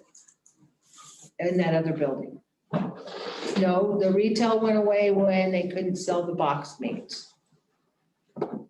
I thought the original SUP said slaughter to retail for that processing, period. Didn't matter where it was. That's the way you explained it to us in the meeting. It goes from slaughter to your table, but they have to own the cow. But that's what that's the retail. So the retail for that still exists. Okay, I'm telling you Okay, that, gotcha. that they did another LLC, correct, Montana, Okay. for the retail in the other building. Okay, That was the plan. We've And- always done the retail under Westbrook Meats. that's So they separated it into Westcliff Specialty Okay, Meats. good. Then they have Westcliff Cold Storage LLC. So they actually have 3 LLCs. The cold storage is only for customers that do not pick up their meat. The planning commission had already gone through that one with them Okay, because there was a complaint saying that they were renting out cold storage. Well, if you don't pick up your meat in a certain amount of time, they got to start charging you storage. So the planning commission had already went through that. So you have okay. 3 LLCs, and Montana says that, and Kelly's getting the paperwork, that Henry Miller is still the owner. Okay. Well, I got a question back here and then I had one over here. I was just gonna comment in generalities, when you're talking about the Secretary of State's office and the requirements to file, right? An operating agreement for an entity like an LLC is not a requirement. You're not required to make that a public record in order to form an LLC and have a certificate of good standing. Right. What you'll find there is something that will either show an agent or a member caused that document to be filed, and that may or may not be the same person. Right. But the operating agreement of a company that really gets into the nitty-gritty of this is who we are and this is what we do, it's not a requirement for that to be filed. You're right. But that document does exist when you create a corporation. So there is a president of the corporation, there's a whatever, they're however they're set up. As a banker, right, talking again in generalities, many times when an LLC is owned by a husband and wife, as a banker, we would consider that a single member LLC. And we may not require them to have a full stated operating agreement. Or bylaws. Or bylaws. One assumes that that entity has been acted upon by that couple, which we would consider as a single member. Right. Peggy, you had a comment? Thank you. Okay. Jackie? Is there any other comments on? Okay. I don't know if I can comment. Can you guys hear me? This is Pam Oots and I'm calling in. So say again slowly your name. Please restate your name. Pam Oots. There you go. Pam Oots, you got it, Kelly? Or Peggy? Okay, and that's OUZTS. I went on to the Secretary of State site quite a while ago, and you can look up the LLCs, and Jackie's correct, there are 3. I think one of them is a limited partnership and 2 others. And Westcliff Meats is, the agent of record on that is Amanda Detweiler. Henry Miller is not on that. If I recall correctly, Henry Miller is on the cold storage LLC, and the specialty meats, I don't remember who is the agent of record on that. So if that helps at all, and I can send the link to all of this or copies of it to whoever wants it after Okay, the meeting. That still falls into what, I don't remember your name in the back there. You just, what was your name? Yeah, it could say this is the person causing this That's record to true. be filed. It has It's nothing not to do with- necessarily the agent of leave that has legal authority to do anything. Peggy? I'm going to agree with Lance that an LLC, when it files its articles of organization, it has an agent. Oftentimes, it's the attorney who prepared. Yeah. Exactly.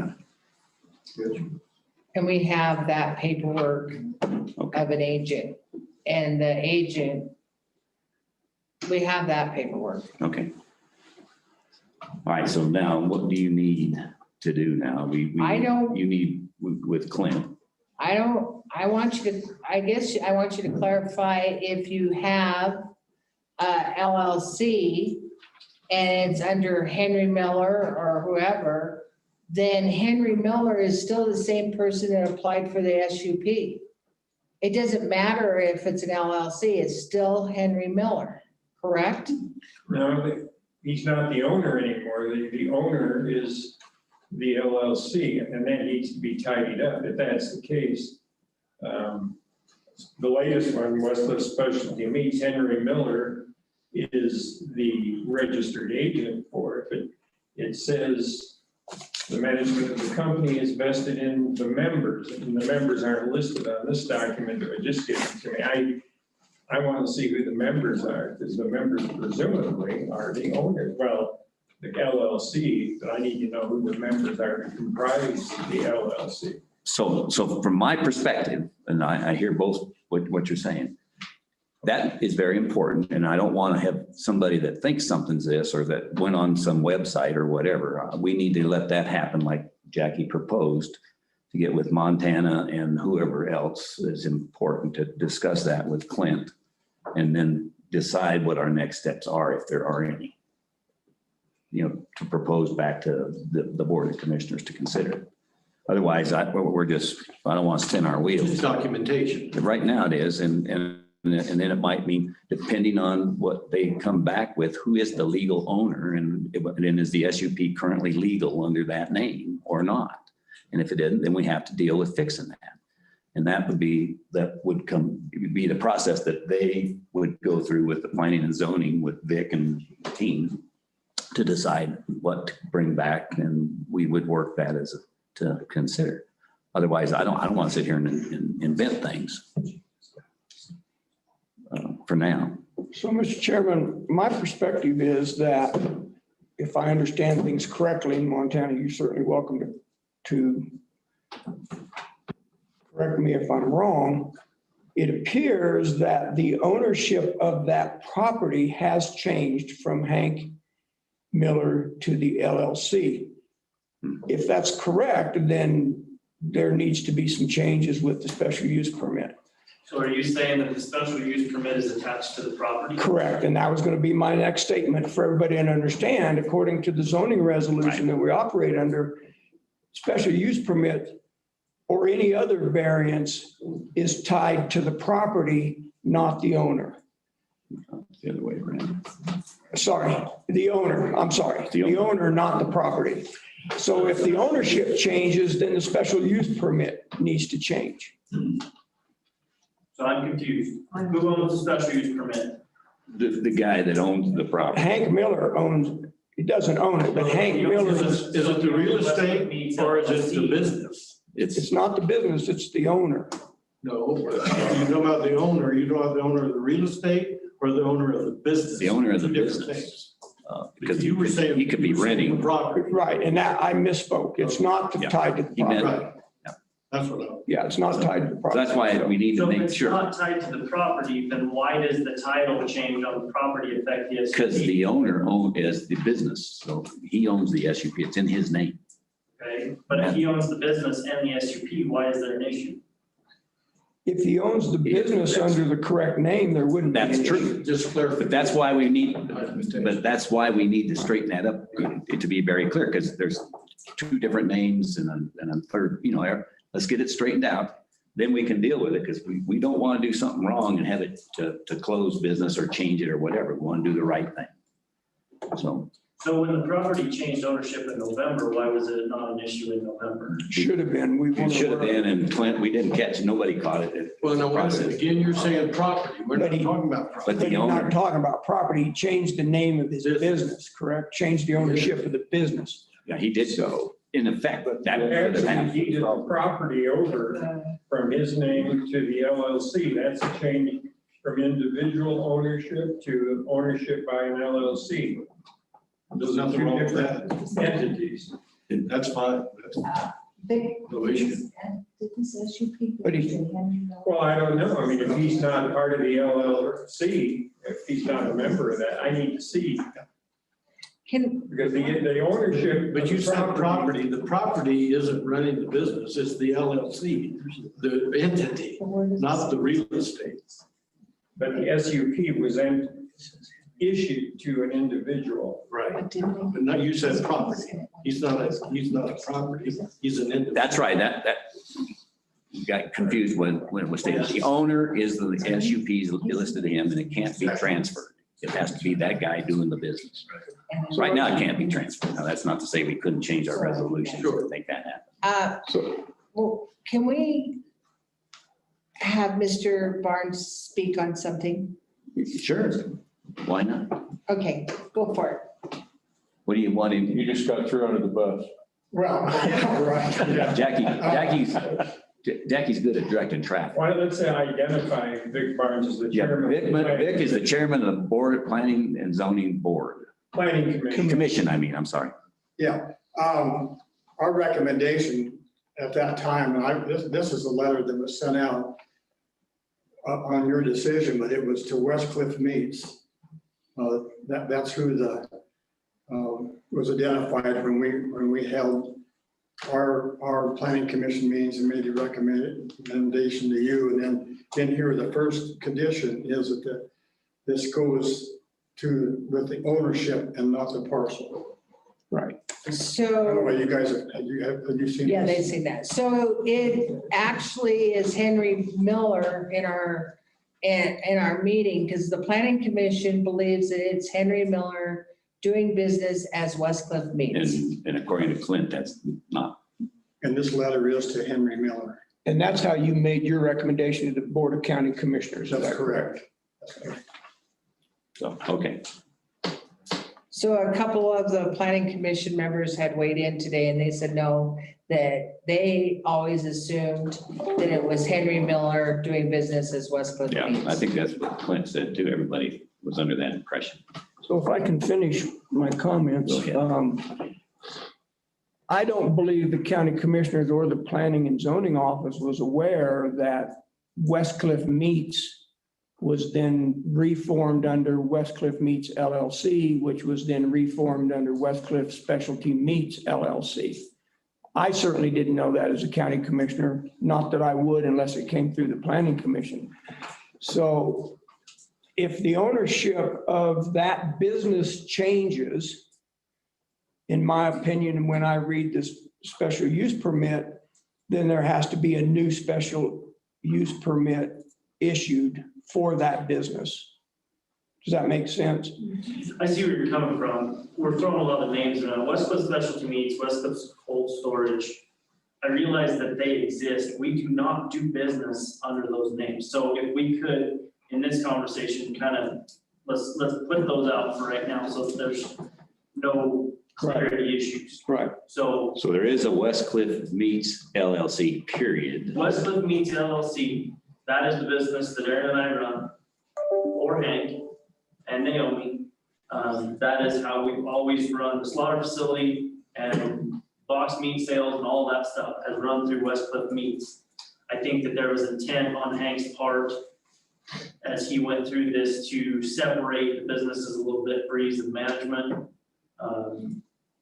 We don't intend to operate Westcliff Specialty Meats, and the cold storage, what little that we do, we bill out through Westcliff Meats. Right.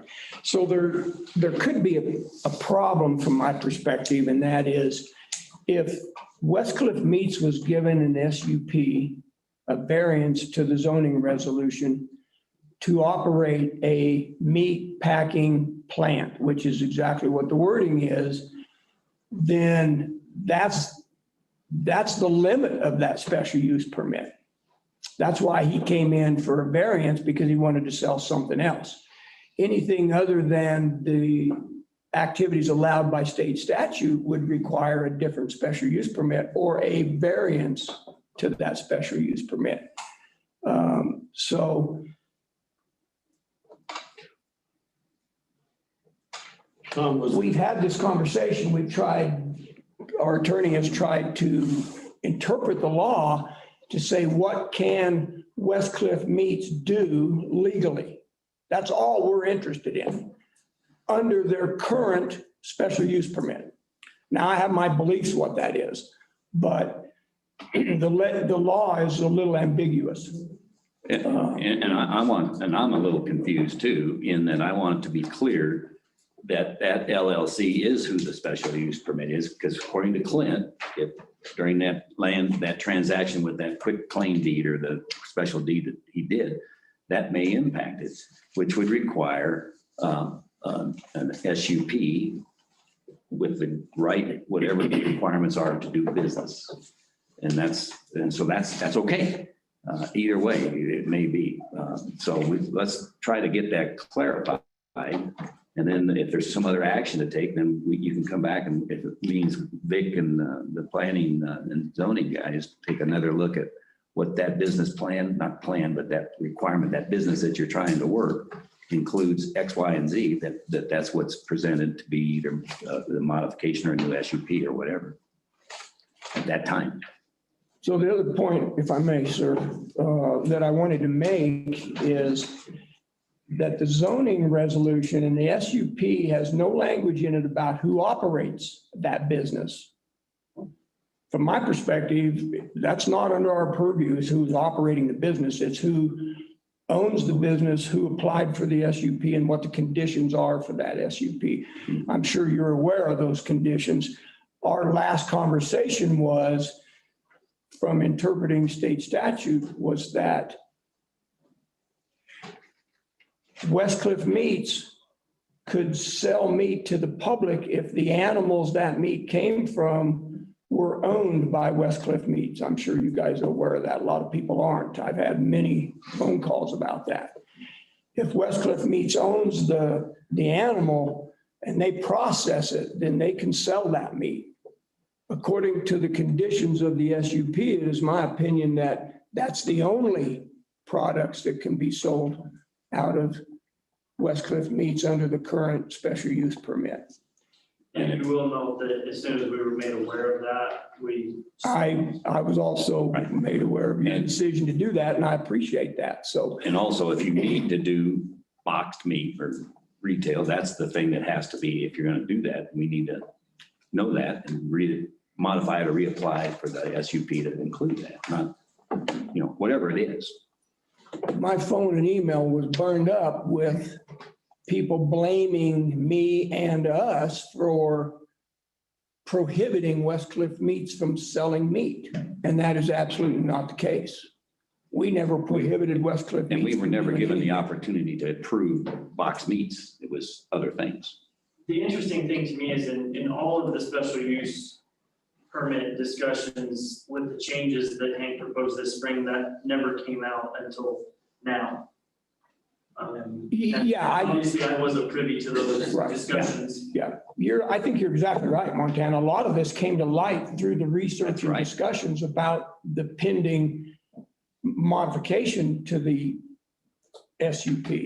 Well, we thought we were 100% legal. Right. Which is why we continue to do that. Right. I mean, you guys obviously conveyed to us through channels that we were out of line, and so we stopped. Yeah. And we were as surprised as anybody. I mean, because that's why I wanted to get rid of all the rumor and all the stuff that's going around, because that building was built legally out there to be the retail building. That you can build a building out there without. And then that retail, it was a huge part of it. And the retail piece, yeah. And so, but nobody ever talked about more meat. But was it a legal part of your business from the state? Of Apparently not. We didn't have anything to say about that. I want to get this on the record. The only thing this Board of County Commissioners has done was to prevent West Cliff Meats from selling spices, rubs, smoking wood, and cheese. That is it. That's the only thing this Board of County Commissioners has voted not to allow. We don't have a thing in the world to say whether or not you're selling boxed meat. That's a state requirement. Yeah. That goes way above our pay grade. Well, And we've been blamed for that. So if it has to specifically list that on special use permit, is that what you're telling me? Yeah. A meat processing facility, even if it's processed there. It doesn't have to be specifically listed because you can revert back to what state statute, how they define what a meat packing plant is and what those activities can occur within that business.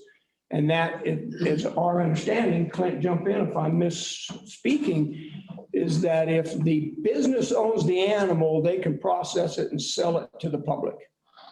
And I understand. If there's. That's the state by state. If there's. Every other packing house that does the same thing that we were doing Retail's not. has no problem doing that, except we have to have a special use permit. Right. For the county, that's the only reason that we're being stopped from doing that, basically. Yeah. So this is a county issue. Yeah. Well, right, let me clarify, because Jackie Tom keeps saying you have to own the cow. I don't know if you have I to own the have cow. been reading the state statute and maybe Clint can point it out where it says they have to own the cow. What year was that made? We got USDA now. If it's USDA, I'm pretty sure you ought to be. This is the state statute under That's their special use permit for a meat packing facility. And a processing facility means any establishment where meat is slaughtered, dressed, processed, cut, trimmed, wrapped, or packaged for delivery to consumers. So I'm going to go give this to the county attorney and maybe he can find where it says you have to own the cow. Well, The issue today is very simple, and there could be a very simple fix for this. I just need to know. Yeah. West Cliff Meats LLC, who are the members of that? I mean, are there other people now besides Hank Miller and Naomi Miller? Is it only Hank Miller? I don't know. And what actually brought this to my attention was the designation of agent that was recently given to Jackie Hobby that showed operation of the business was turned over to pretty much to Aaron Kemp. I mean, a very sweeping document, actually, I believe, because a limited power of attorney would have authorized the same thing. But anyway, when I started looking into it, when I started wondering, and I looked back and found out that there was this deed where Hank Miller and Naomi Miller no longer own the property. They deeded ownership of the property to West Cliff Meats LLC. Right now, all I want to know. That doesn't matter. No, That makes no difference. I don't want to argue with you on this. Maybe you should. Well, Right. listen. My clients are here and I report to my clients. Yeah, and I'll tell you why it matters and why we don't want to do it here. We don't want to make the wrong decision for the wrong. Right. What I've heard today has been very helpful because if the current SUP allows retail meat, including buying wholesale meats, which it sounds like it could to me, I don't know. But that can be sorted out later. What we got to straighten out is what Clint brought up and who the owner is really. And that's it right now. And then I think the rest you can come back and say, maybe it doesn't need an SUP modification or an SUP reissued. I don't know. Lance has been trying to ask. Where's Lance? So Oh, there he is. I want to clarify the zoning reg, and I think you kind of alluded to this, but I'm not sure you said it. The operating company of the entity really should drive who owns the special use permit, true? Yeah, they don't own the permit, but it's issued to I could build a them. building and lease it to Joe Blow's Farms, and Joe Blow Farms would need to get a special use. That's correct. permit. Is that? Business permit. Special use permit. No, I think it's the owner of It's the not- property. it's not that has to operating. have the. It's the owner of the business. The business. Okay, I misspoke. So it doesn't matter who's operating it. I'll get you, It's I got you, who owns it. Peggy. And I think that's where Clint's coming from, is he needs to determine now who owns the business. If it's not Hank Miller, then we need to change the SUP. Simple. Simple, that's exactly it. Well, Westcliff Meats LLC's been in existence since December of 2014. Okay, That's why I asked, when was the special use permit? it was, Did he misstep? yeah, he may have, it's not, it wasn't pulled under his Westcliff Meats, right? It was pulled under Hank and Naomi Miller, the original SUP.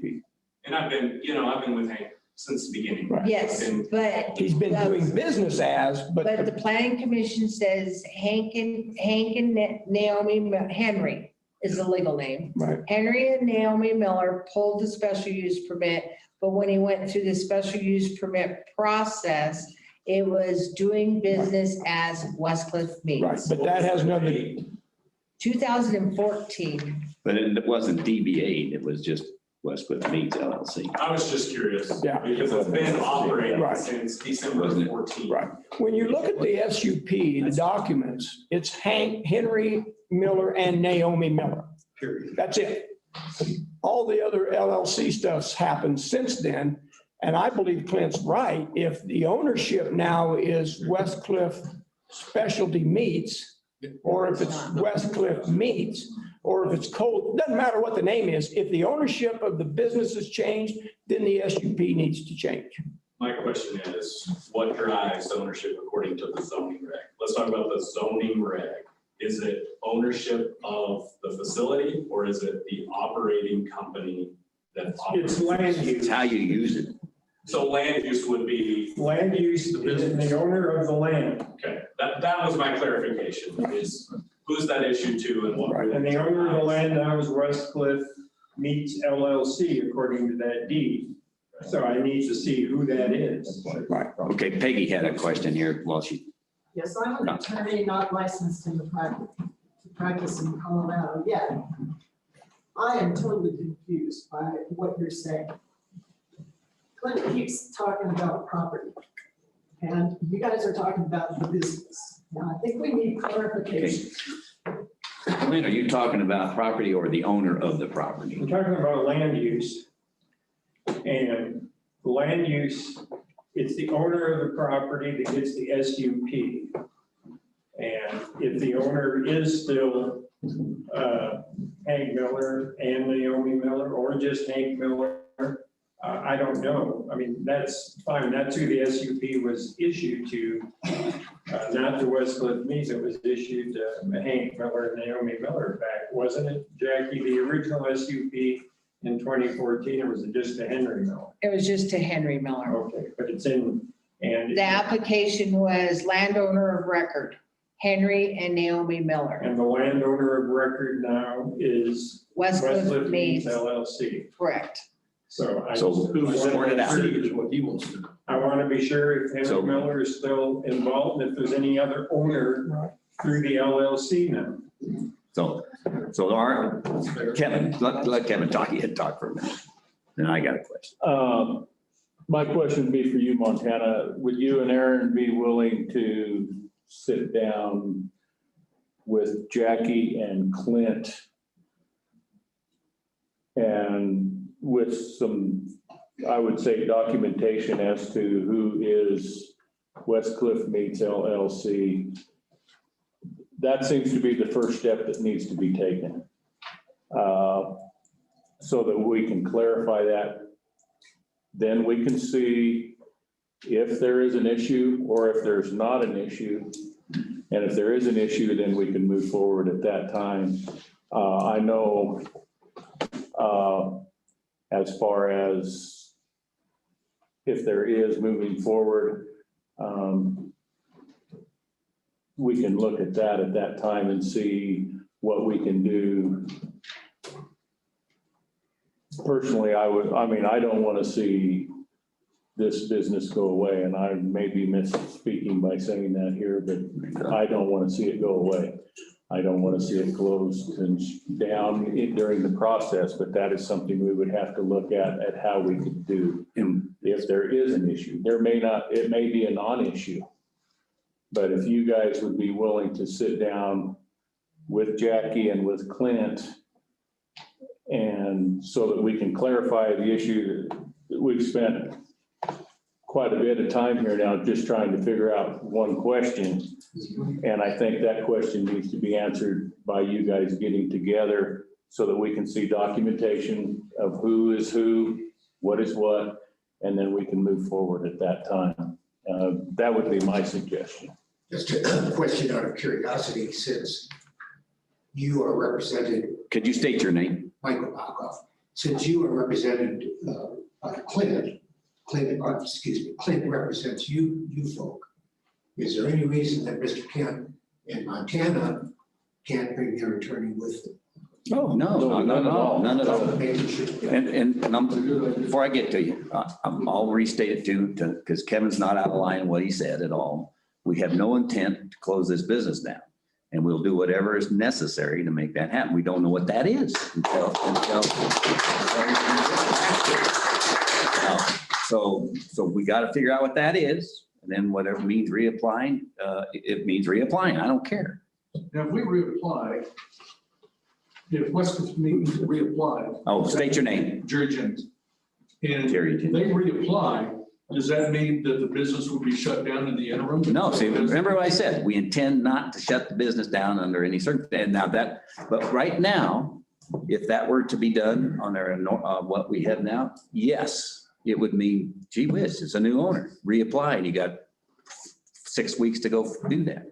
So what we can do, and that's why Clint's very adamant about it, take your time, look at what the ownership is, continue doing that. We've worked with the planning commission with Vic Barnes, and then come to us with a proposal, what it means. Does it mean a new SUP? If so, we're going to have to deal with how we do that without interfering. Quick, how do you feel, Tom?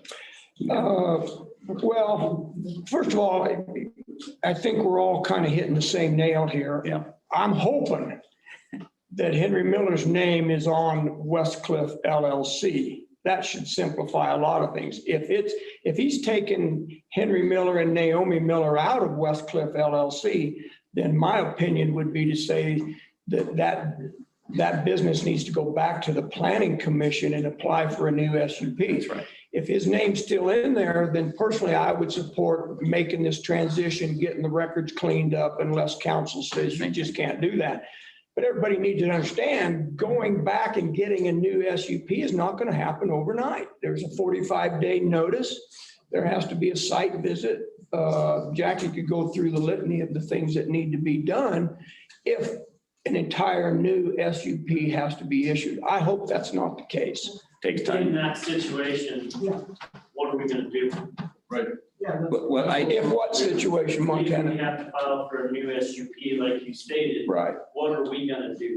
I would say, I'm just speaking for myself. I would say you would make a request from the county commissioners to allow that business to continue on an interim basis until you get a new SUP. If you couldn't get that from the commissioners, then we got serious.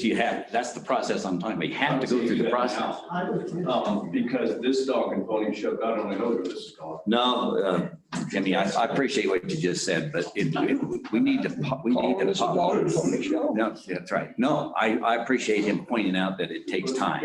But we're not here to make that decision today. And the reason is it needs to be thought out what they're really going to apply for.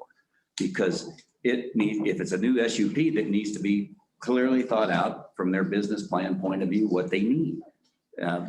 Period. It's not just we're not transferring an SUP. Commissioners want to support this. So- Keep it going, but they've got to go by the law. I mean, we're just trying to clean right. that up. And if we do what you need to do. One mix apples and oranges right now. I think. We got two questions over there. Yeah, can I just first get a clarification? And so the new SUP would only have to be done if there's an ownership issue, right? Otherwise, they just need a. Otherwise, if they want to change what they're doing, they got to ask for another If it's modification. Hank's, under Hank's name, then we're done. Then. Yeah, That's up to them. I hope that's I mean, as the far as what attorney's. you guys are saying. Yeah. I hope that's the So just as attorney's. they're accountants, I can tell you, from a tax perspective, they're treated as if Hank owns it. Okay. Now, that doesn't mean I've seen the Right. documents. Gotcha. But Good. I almost verify that that's Right. the case. So I guess I just want to put and at ease. If that's the only issue for using the current SUP, I don't think that's. Okay, good. That's good for everybody to hear. And I appreciate where you're coming from and where you're coming from. But I wouldn't be afraid of. Make it right. Right, and I wouldn't be afraid of changing the SUP. You guys are making more out of what we're saying here because we've already agreed, we want to do the right thing. There's a lot of jobs on the line. That's right. A lot of We're not- family support families. here. Absolutely. In addition to the employees, there's an entire crew. support staff that Absolutely. Their families are dependent upon Right. their job. Jimmy, the food security too in this valley, it's probably pretty important too, so let's not. Right. Lose track of that. Wait a minute, well, let's finish over here in Montana, just real quick. Let him, are you done over here? And I think Montana beat you. Okay. You want to say something, Rocky? No, I'm done. I think he did, but he didn't. Tell me what documentation I need. Okay, I'm looking at what was filed when Westcliff Meats LLC was formed way back in 2014 also. And Henry Miller is the individual forming the limited liability company. I haven't seen anything that ever took his name off, so I'm satisfied he's still, part of that LLC. And the only thing that I have a question about is when it talks about the limited liability company has one or more, additional persons and then there are boxes to check. It says the management of the limited liability company is vested in. One box is one or more managers. That box was not checked. Right now it is being managed by somebody else through this, I'll call it power of attorney, but it's a designation of agent. But then the next box says, or the members, which implies to me there's more than one person. You can have one person LLC, of course. You can't or can? Can. You can have one member LLC.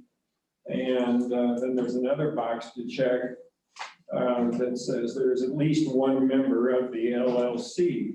So I don't know if there's one member, if there's more than one member, if there are other people besides who are members of this LLC besides Hank and Naomi. This could be very, very simple. If we could just get that sorted out, this could, go away without any further action whatsoever on it. And that gets back to my question, what documentation do I need? What do you have that shows who the members are? That's what I need to know. I have The member, the ownership has always been Hank. I mean, I have no documentation. Well, the articles of organization, and Martin Troyer was the original registered agent back when this was done. There should be a file that has that in it and that has the certification. Mr. Troyer's here, isn't he? Or is he not here? Okay, all right, well, Is this from Secretary of State's office? yeah, I'm looking at the, when Westcliff Meets. That's what was LLC filed. formed, but they The book don't- itself that You contains don't have to show resides in the all the company. membership. Right. It can be multiple people. But once ownership of the property was transferred to the LLC, now whoever's in the LLC as individuals also own the property, and that needs to be tidied up. And that's just housekeeping pretty much. It's really not a big deal. I just want to know who all owns this, if there are other property owners now besides Henry Miller. So you need a document, some kind of documentation proving that there's no other ownership. Or what the ownership is.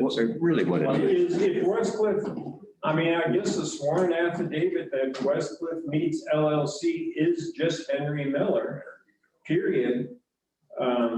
I suppose I'd be willing to recommend to the BOCC, they accept that.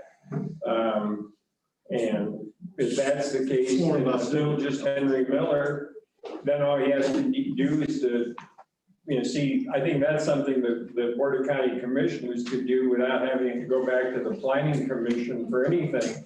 They could just modify the SUP to show ownership in the name of Westcliff Meats LLC.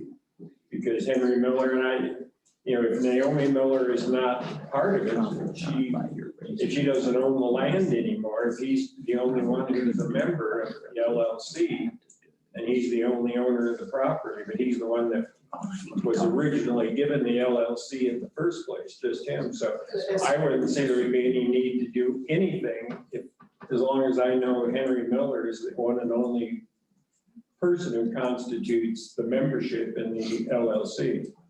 Can we confirm that with his tax records, filing taxes? Secretary of State. The state. Gotta be Secretary of State. I mean, whatever you're willing to accept. I mean, is it just Henry Miller that signed it? It's on his individual Schedule C, which means he and Naomi may be the owners jointly. I don't know that. Or if it's just It's on his but tax it's on his We can personal get tax those records. return, which means that there are no other owners because you can't do it that way if there's somebody. Well, how did your redesignation of an agent affect ownership? Did he designate that? No. Well, it Just doesn't, an but operating agreement. Right, You but need an does he- operating agreement, and I'll tell you who owns it and who has the authority. is he still liable for the same taxes? In other words, but even though that designation of power of attorney or whatever we're calling it, took, Well, I'm not digging into power of attorney. Well, Just general well- LLCs and who can operate on behalf of. right, I understand that in general, but I want to know if Henry does, because if he's not in business, he's not going to file taxes next year. He doesn't own it. The taxes. No, I know, but that's my point. No, I'm talking down the road, Peggy, not now. This designation, this power of attorney just came up, that as far as we know, I don't know when it came into existence. It was I have a legal question. later. Go Does ahead. power of attorney change ownership? No. No, but a deed transfer does, and if he was required to do anything, I don't know. That's the question. You're not operating. Yeah. That's the only thing that's gonna tell you. That's the only thing that's gonna answer Clint's question. Is the operating agreement of the LLC. Right. It can't speak for itself. It's not a living, breathing person. Right. So that's why we create an That's operating right. agreement that says this is who can. Okay, that would be in that. I think that's all. That's all, Asking for that's all what an it's affidavit looking for. Saying, well, if they've got the operating agreement, that's what I would like, the original documentation when the Westcliff Meats LLC was formed back in 2014, shortly after the SUP was granted to individuals. I got you, Peggy. Oh, here she is. She's back. Peggy, go ahead. Yeah, Clint, I doubt that they had an operating agreement when they formed the LLC. Are you going to accept a new operating agreement that shows that Hank Miller is the owner? Let me ask a question, as you're the accountant, are you authorized to disclose any information? Have you ever seen an operating agreement?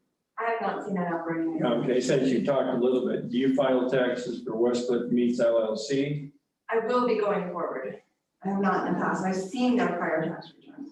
Okay, well, is there also individual tax returns filed separately by Hank Mellon? Yeah, I mean, there's not a separate tax return for the LLC. All of that flows through his personal tax return. Okay. Which kind of supports my thought of you can't go off of the tax thing. That's not going to solve the issue here. He could be filing taxes in a number of different, could be doing them personally, right? Which you just said he had been. If it goes through his personal tax return, that means the only owners possibly can be him and or Naomi. Yeah, if it does, we don't know that because we're not privy to those tax records. So we need something that we can look at, right? I think part of the problem, the reason we're here is because probably not all the i's were crossed or dotted and the t's were crossed. And then we get criticized for trying to do that.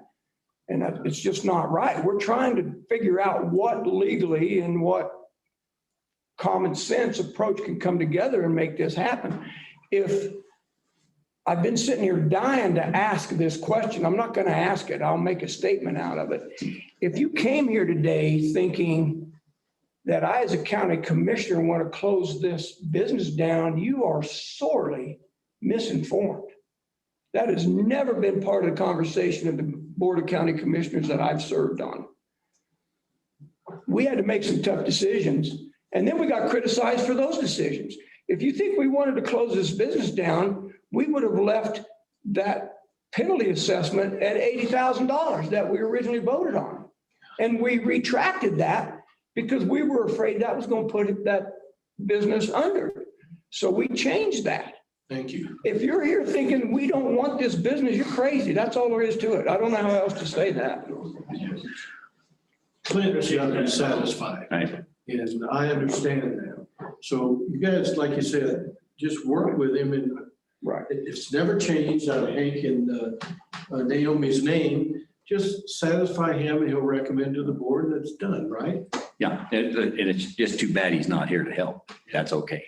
So Hey. that's my whole point is, can we have clarification of exactly what documentation? Because is their former tax, I mean, they're not doing the previous tax returns, but if Hank says you can disclose my personal tax return that shows on my Schedule C, I'm the only one paying taxes on that business, is that going to be sufficient? Should Or be. is an affidavit going to be sufficient? Or is a brand new operating agreement going to be sufficient? Because I can guarantee they don't have one.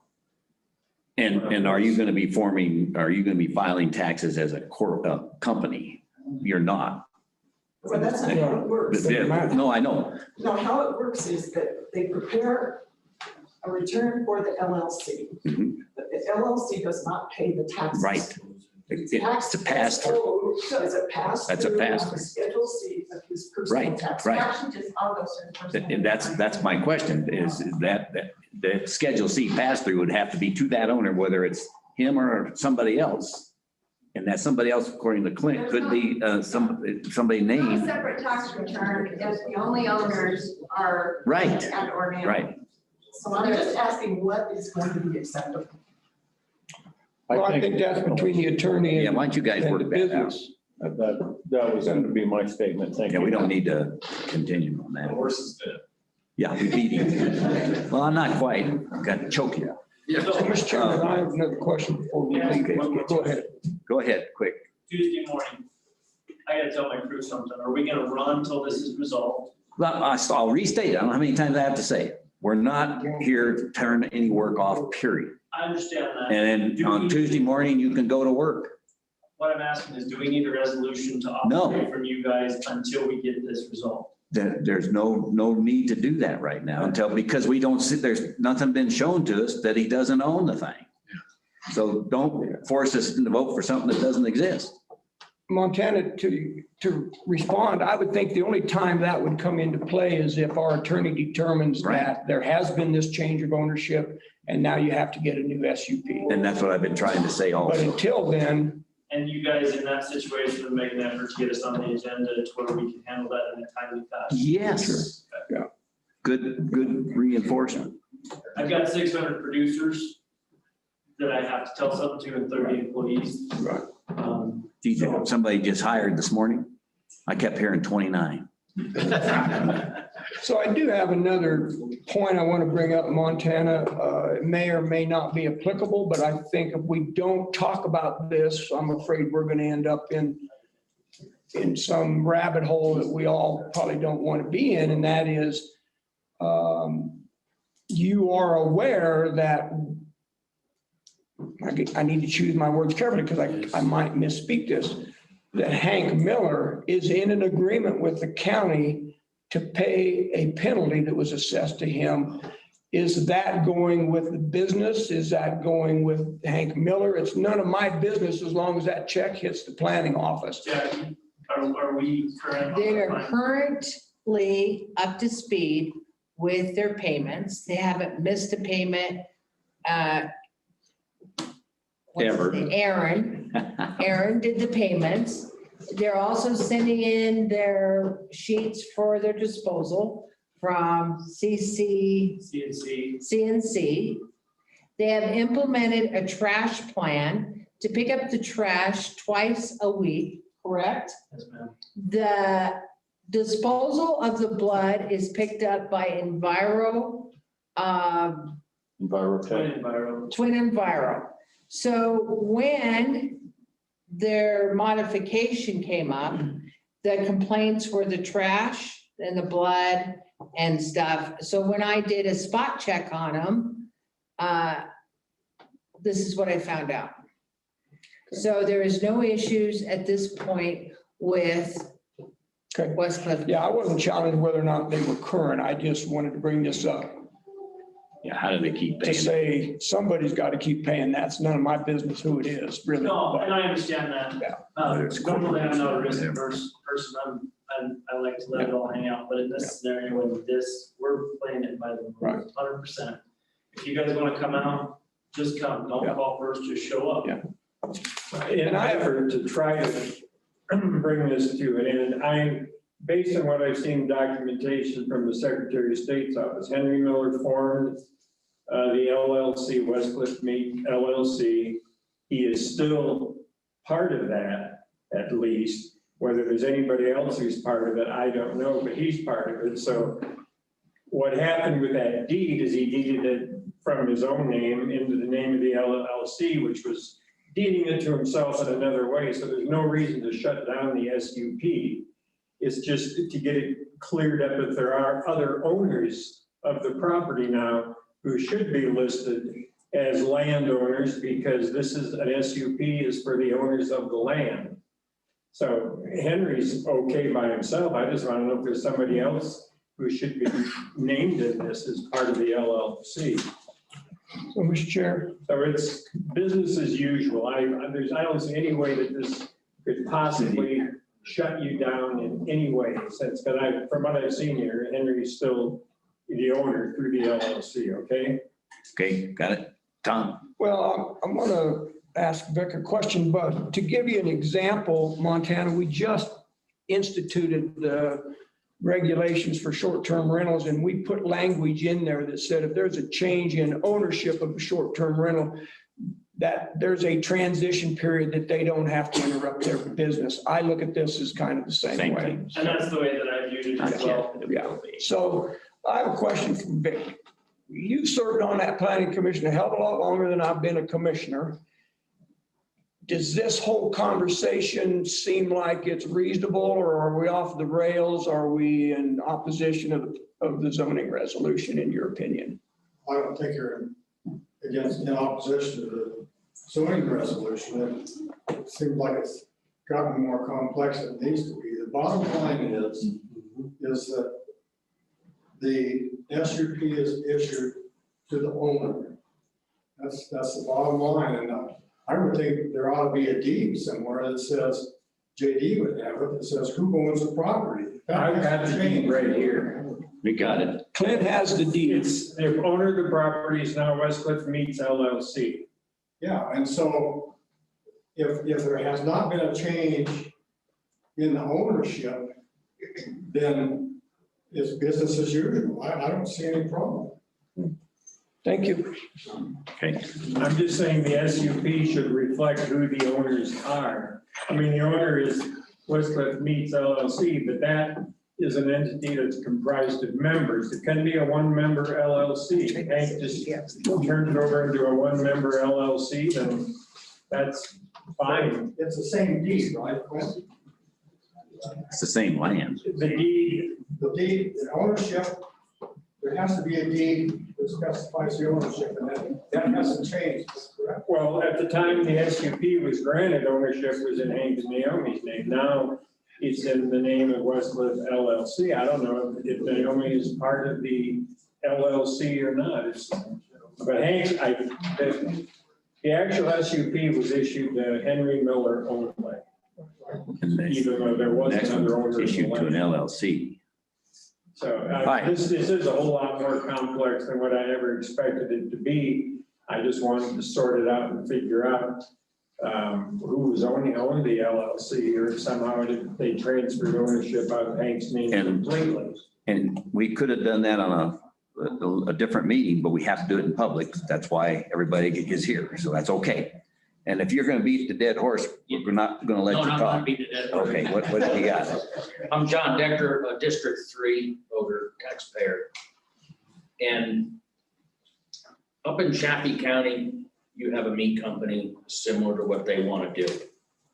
They do the killing there. They sell seafood, cheese, everything right down the line. I don't know what in the heck the problem is of having a retail store. Scanning meats. Why don't, and I'm gonna help Montana, I'm gonna go get their business plan. That's a good thing. Go get it, because if they're operating under the state regulations that they're butchering, That's okay. They can do the same thing.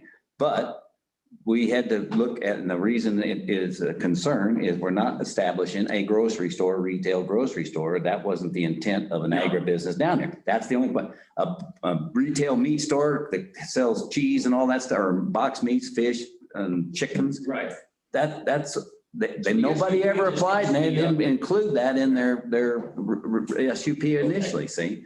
So if it's by the state reg, it's okay, then fine, they don't need to. Yeah. The other thing I have is your building and zoning, I read through the booklet and everything, and it's kind of hodgepodge. My attorney looking at it, Section 4 at the end says Board of County Commissioners can vote to pass it or stop it or make any changes. That is a living document, correct? Mm-hmm. So it can be changed backwards and forwards. That's right.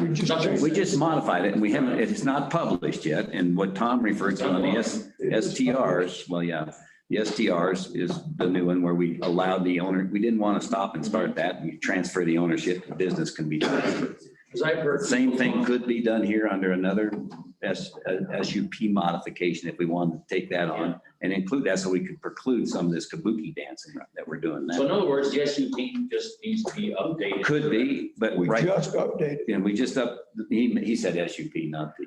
Oh, sorry. So. And the zoning too, I mean. Yeah. That can be changed. That's a living thing. You can Absolutely. say, yeah. Yeah. Here's your requirement. That's why we're here today, because. Okay. So if I could respond, Mr. Chairman, I think to your original questions, why can't they run their business like Skanga runs their business? I've been in Skanga's business, you know him personally. But there's two reasons. One, we're a land use county, and two, we're driven by that zoning resolution. That zoning resolution will not allow a business in the unincorporated portion of Custer County without a variance from the zoning resolution, which typically is what we're calling a special use permit. Okay. That's why they can't run a business down there. It's not allowed. See, and I have people told me that it's the only thing in this county that I see that you have to follow the rules is that's set in place is the San Luis Valley Land Trust. I've had people that it's gospel that you can't change anything from ag to a business. You're talking about San Isabel land? Yeah, I don't know. I mean, you guys got the power to change that to. But that's their trust rules. That's not the county. Well, yeah, but I mean, people relating back to that. Well, it's not the same. Yeah, and I told them they were crackers. You know, part of the frustration, John, and you and I have had some communications is if it's on Facebook, that doesn't mean it's fact. Oh, no. No way. I know. But you have to read in between the lines of what's going on. But here's the trouble. I can't speak for these gentlemen, so I'm not trying to shine the light on me. I'm just not going to speak for all three of us. It is not right to have your ass bit because you read, for me, because somebody else read something on Facebook. If you want to know the facts and the truth and how these commissioners feel, believe, and vote, by God, call us. Don't listen to what's on Facebook. If you want to know what's going on in county government, I did call. Here's the mouthpieces, right? I have all the time. People say, well, I read on Facebook that you guys hate Westcliff meats. How do you even intelligently answer that? It's beyond me. We are very aware of the number of people that are employed in Westcliff meats. I've been in there. We understand that. So I would just ask as the public, and if you want to know something, call one of us, all three of us, attend a So meeting. in other words, it can be changed. I mean, wait, it has 80 acres down there or whatever. I don't know how much land he has, but can it be changed as a full total ag operation to? It could be, and you could put a car rental place down there if we decided that was in the best interest of the county and it meets the plans and all that, yes. Because remember, we don't work for the state, that we work for you guys. And if the population of this county wants to turn this into a big city down there in the end, then yeah, it could go away. I went down there yesterday, I got a tour of the plant. And then I went around where all the complainants were and sat there, turned my truck off. Number one is I couldn't hear reefers running. because they're under, OSHA, whatever. Yeah. And they're talking about traffic. Well, I got passed 3 times driving there, and they weren't going to West Cliff Needs. Right. So that's out of the question. So, and the place is neat, tidy. Yep, John, we'll go back when we started this meeting out and what Tom said, and Kevin and I both have said. The squeaky wheel doesn't get oiled. It's the people that need that with the input that with the majority of the county wants is what we answer to. You got them, right? And so I know. And so that's the point I'm trying to make. And if you all want to turn that into a parking lot down there, you can.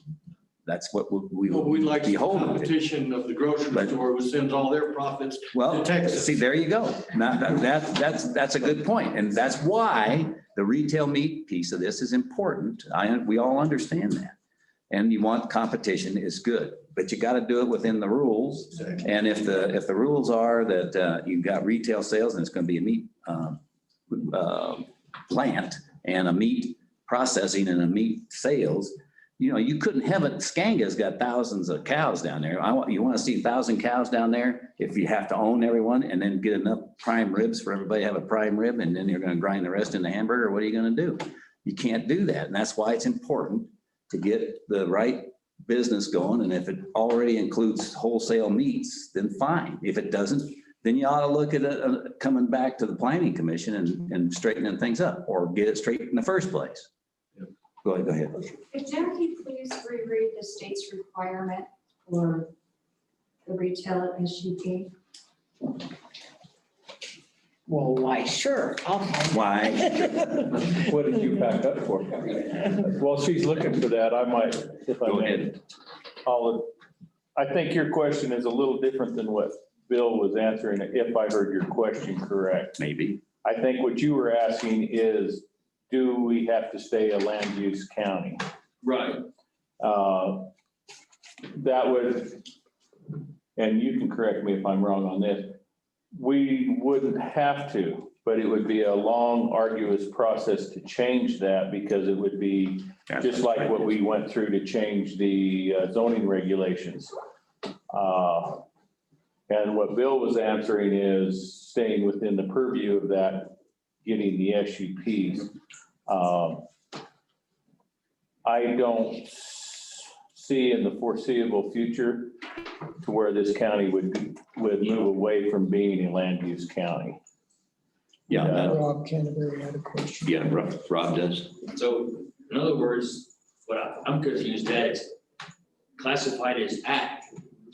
Okay, so everything in Custer County is classified as ag. So what that means is that if you have the water, you can use your well to water your animals. You got to have 35 acres or more. But if I want to put a pig on my 5 acres, just as long as I'm hauling the water, I can have a pig. So basically that what ag means. If you do anything above 1 residential and ag and residential and outbuildings and ag, then you have to apply for a special use permit. So back in 1971, when Custer County was told by the state of Colorado that they had to enact something, some ranchers got together and they said, what's the biggest thing that we're worried about? It was water. So they looked down on the valley floor and they said, let's make this an 80 acre. So then they decided that the best bet would to make this a land use county. There's only 3 of them in the United States. And basically, we just tell you what you can do with your land. Okay, so I don't know. I don't want to see condominiums in that valley floor. I don't want to see Walmart in that valley floor. But I do believe that a slaughterhouse is not appropriate in town. I don't want to see the blood going down the alleys or down the streets. I just don't believe that it's a very good fit. Or 1,000 head of cattle. So, and basically the slaughterhouse was agricultural in our view. So it was a fit, we thought, out there. Yes, and it's employed a lot of people. So we have no problem with it. And then all of a sudden this started coming up. And so then Hank wanted to do a little extra with retail. Now, my job is to make sure that if you walk in and you say, hey, I want to build a greenhouse, I don't say to you, are you growing marijuana in your greenhouse? I don't care what you're doing. It's none of my business. So Hank comes in, he gets a building. Then he decides that later on, he would like to modify his special use permit to be able to sell a bunch of things. Okay, so he went through that process. The process failed. It got denied. But now we find out that through this document, what a meat packing facility is. And I'm not going to read it. Kevin's going to read it. I got through. So he's got thrown underneath the bus. So basically, they're selling boxed meat. Okay, so they bring in the boxed meat and they, correct me if I'm wrong, Montana, they get a big rib roast or whatever that piece of part of the cow is, and they cut off steaks. Well, they had to shut that down because that was not a cow that they slaughtered. Someone else slaughtered the cow and then they're getting in boxed chickens. So I believe that we need to get this under control and put that SUP in, whoever that SUP needs, and move forward so that they can sell boxed meats. But if you feel as a community that this is what you want to see, you need to show up and you need to support these people, because the only ones that are showing up are the people that are against it. These commissioners don't see any of you people that are for it till it comes to something like this. So the dynamics of Custer County is changing, but we got to control what we see and how we see it. And it's going to take all of us, because we all don't want to see Walmart and condominiums down in that valley floor. Jackie, just a clarification of something you said now. You said that we got to get this SUP moving forward so that they can sell boxed beef, chickens, whatever. That's not on the table. No, but that's when we get, I meant it as when we figure out who owns the thing. When we figure out who's on, we're gonna modify this special use permit so they can sell some stuff. If they But that has to choose go through the process But that if they goes choose through the to. planning and- commission. That's up to them. We don't have anything to say about it. If they want to do Correct. that. I'm speaking And that's just, for them. that's just what I'm saying. Right. If anything's going to change, it has to go through the planning commission. And the only thing that I see that's a bit of a nuance is by that statute that Kevin's going to read. And Kevin- Possibly the retail piece includes boxed meats, perhaps. Okay, so Kevin, They've since were told earlier they couldn't do it. Yeah, because we were basing it on our own thing. We didn't tell them. We- State law. State law. We just got to know how it was interpreted. Okay. Okay. I'm going to read a few definitions here. Processing means the slaughtering, dressing, cutting, preparing, trimming, wrapping, or packaging of an animal or of meat or meat products from an animal. Period. Period. Period. Processing. Definition. Okay. Processing facility means any establishment where meat is slaughtered, dressed, processed, cut, trimmed, wrapped, or packaged for delivery to consumers. And those are ors, they are not ands in those two definitions. So I would say that the definitions from the state also need to be clarified, because just in reading that, is the box meat illegal for them to do? I don't think Did it come from the animal? came from an It does not say here that it has to be owned by them. It says processing facility means any establishment where meat is slaughtered, dressed, processed, cut, trimmed, wrapped, or packaged. It doesn't say and, it says or packaged for delivery to consumers. So packaging them boxed So meat. that in and of itself to me says, okay, we need to clarify what that means so that we can give direction. And who's gonna clarify? Right, no. And that's. Let me, what Tom brought up is 100% right. Even if that was to be interpreted the other way, that you can, we can issue an SUP to allow that. So, but that has to be applied for, but that is to be determined by the ownership and by the interpretation of this and whether we'll. Who makes that interpretation, Tom? Or Well, that's the attorney. Let the attorneys deal with this first question. They're the ones that always make. If they come back and say you can't do it, then we'll have to issue a new SUP. And that is, Fine. I know we have run under the assumption that was not allowed. Rob or And Montana. because we are a land use county, is that correct? My statement there? I didn't see Rob. We I gotta get was it wrong. running under the assumption it wasn't allowed I couldn't because see it. Just a minute. I was assuming I that it gotcha. said they had to own the cow and I can't find it in. Okay, look, Rob, you've been wanting to say something there. Go ahead, because then It we'll, seems to me like you guys have given them a process. You said, let's start here, get the forms right. declared. You can get a clarification on that. It sounds like maybe favorable, doesn't matter. There are a lot of people sitting in this room. Yeah, Lots to do, and we're- and all, we're being very, yeah, I agree. We want to be thorough. We want your time. So I'm willing to, let's quit beating a dead horse here.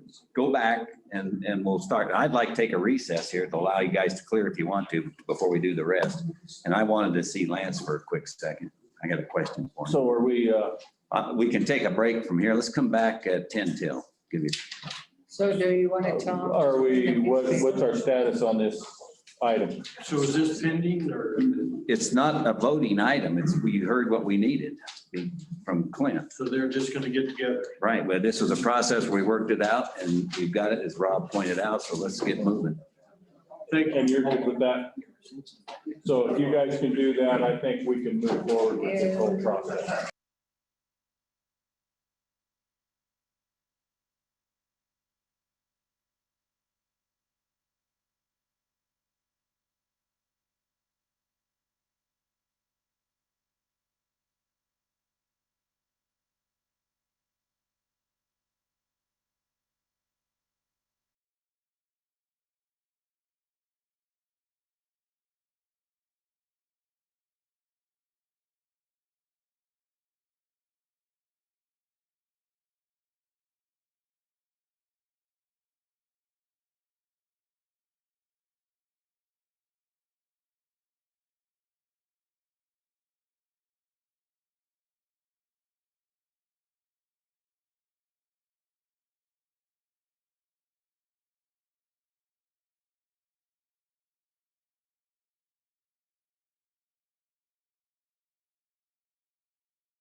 It's to 12 now on our clock.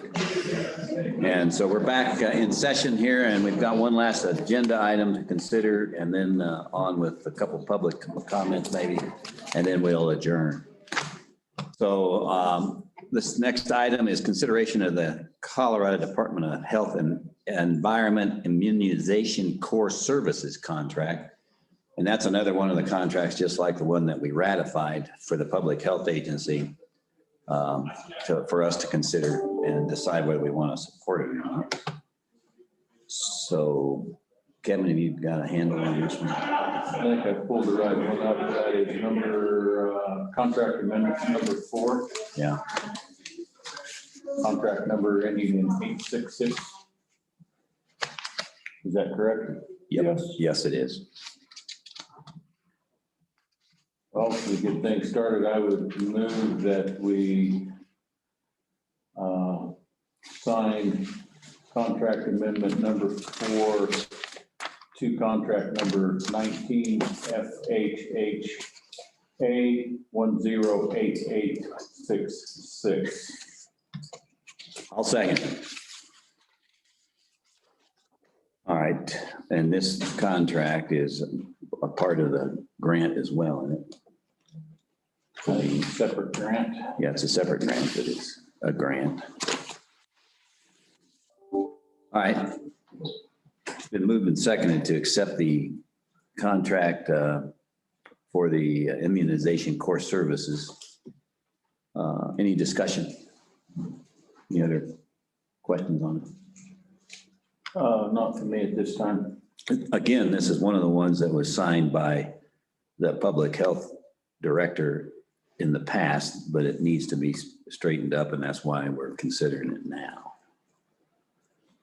Tommy, any? Well, I don't see where commissioners have to or have signed Well, this.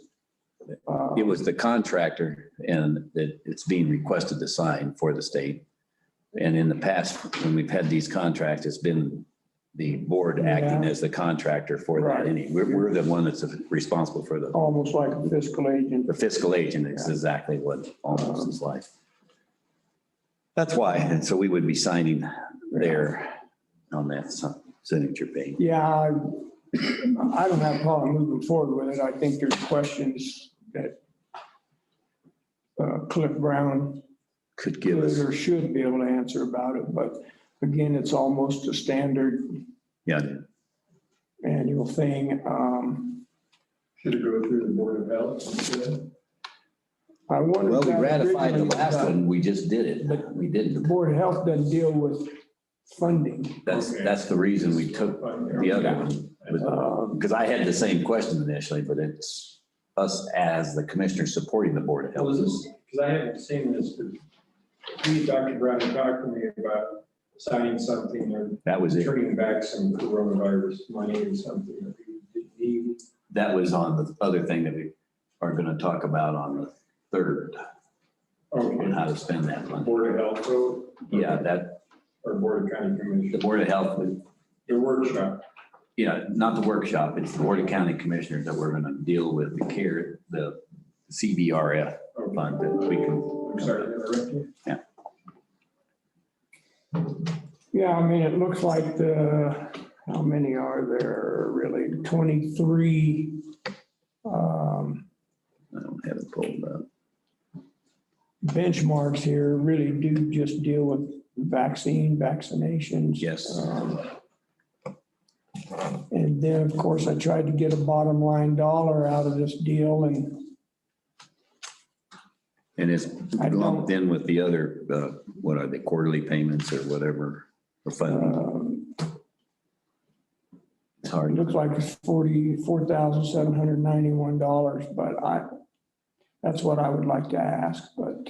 Yeah, we need to ask him, since he needs to explain it in the future. Just like the other one, they have a maximum of the grant that would be allowed, but we're way under that, so. Any other comments from you, Ken? Yeah, and I think in regards to that, Tom, that this is part of the accumulative, see if I can get that out, running total.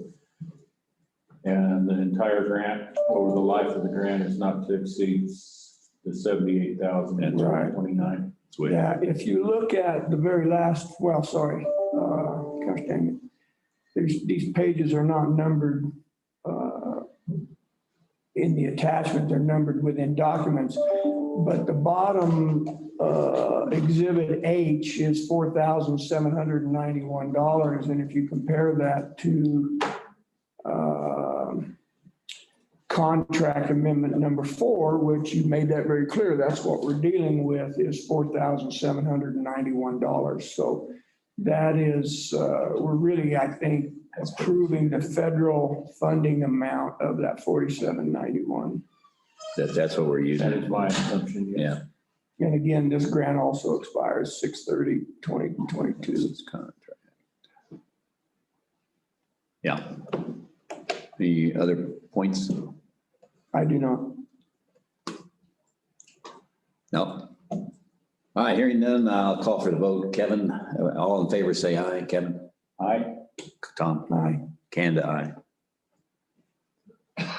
Well, that one went way quicker. Yeah, a lot less people, that's why. They don't care. All right, that's the last agenda item. Is there any other additional items we need to bring up here? I have none.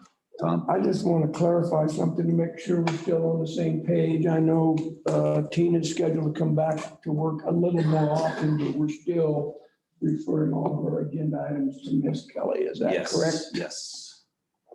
Until she comes back full time is what I think the agreement was. So. And she's good with that. Okay. Another opportunity, if you guys have anything else to add to the pot here, we can talk about. I just had a couple of comments on back to the West Cliff meets, and I know we beat that horse a lot.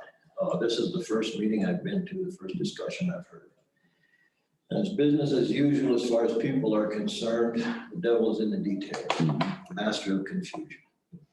Yeah, I think that's a fair assessment. Yeah. We never intended to interrupt their business out there. Right, right. And I have not been on Facebook, Tom, so I don't know what they said about you, and I don't care. I looked right at you when I said Facebook. Now, why? Facebook is me and you right here. That's right. Little Yeah. FaceTime there, huh? The rest of it's anti-social media, right? Yeah, okay. So the things I've got on my mind, first of all, we are an ag community. I heard that loud and clear. We're an ag community. Okay. Meat is a product of agriculture, correct? Cheese is a product of agriculture. Okay. Henry Miller saw a need in the valley for the product, an agricultural product. Okay. How many of us would have been willing to dig into the point of hundreds of thousands of dollars on trust in his neighbors and the need for the community? I mean, this man made a huge sacrifice. And from what I've been seeing, and like I say, I don't take stock in everything I read and hear. But what I've been seeing, he's been having a rough road home, rough road home. And this is something I don't want to talk about, and I'm pretty sure that you guys don't know the reason that Henry is not here today. Henry got worn down to the point where he developed other problems on the side. He's getting help. Good. My prayers are with him. And after sitting here at this meeting today, I'm about ready to join him. This was nice compared to this. But what I'm getting at, can you remember a year ago, all of you walking into Lowe's supermarket and being lucky if you could buy a pound of burger? And much more lucky if you could find bread to put it on. Lucky if it wasn't brown and shot. Correct, correct. How many of you think that things like that are not ever going to happen again? Okay. Okay, so wouldn't it be nice to go to Elan's and buy a beef, take it to West Cliff Meats and have it processed? You stop in there and pick up your cow, and wouldn't it be nice to have a slice of cheese to put on that burger? It's an agricultural product. You guys told us today you're working for us, and you have got the power to help this happen. So how hard is it? That's right. Well, it's not hard, it's complicated, it's complex. Okay, and if, knowing Hank like I do, knowing the guys that work for him, if someone had gone down there and talked with him and said, hey, we've got a question here, something isn't quite clear, we need to do this or this or this, it would have been done. We'd have never been dragged into this thing. Yeah, I think, you know, Hank has to share a certain portion of bear the brunt of a lot of what we're into. But the other thing is that, trust me, man, I am the last person in this county that wants to admit this. The revenue, the tax, no, let me be careful here, I'll be misquoted.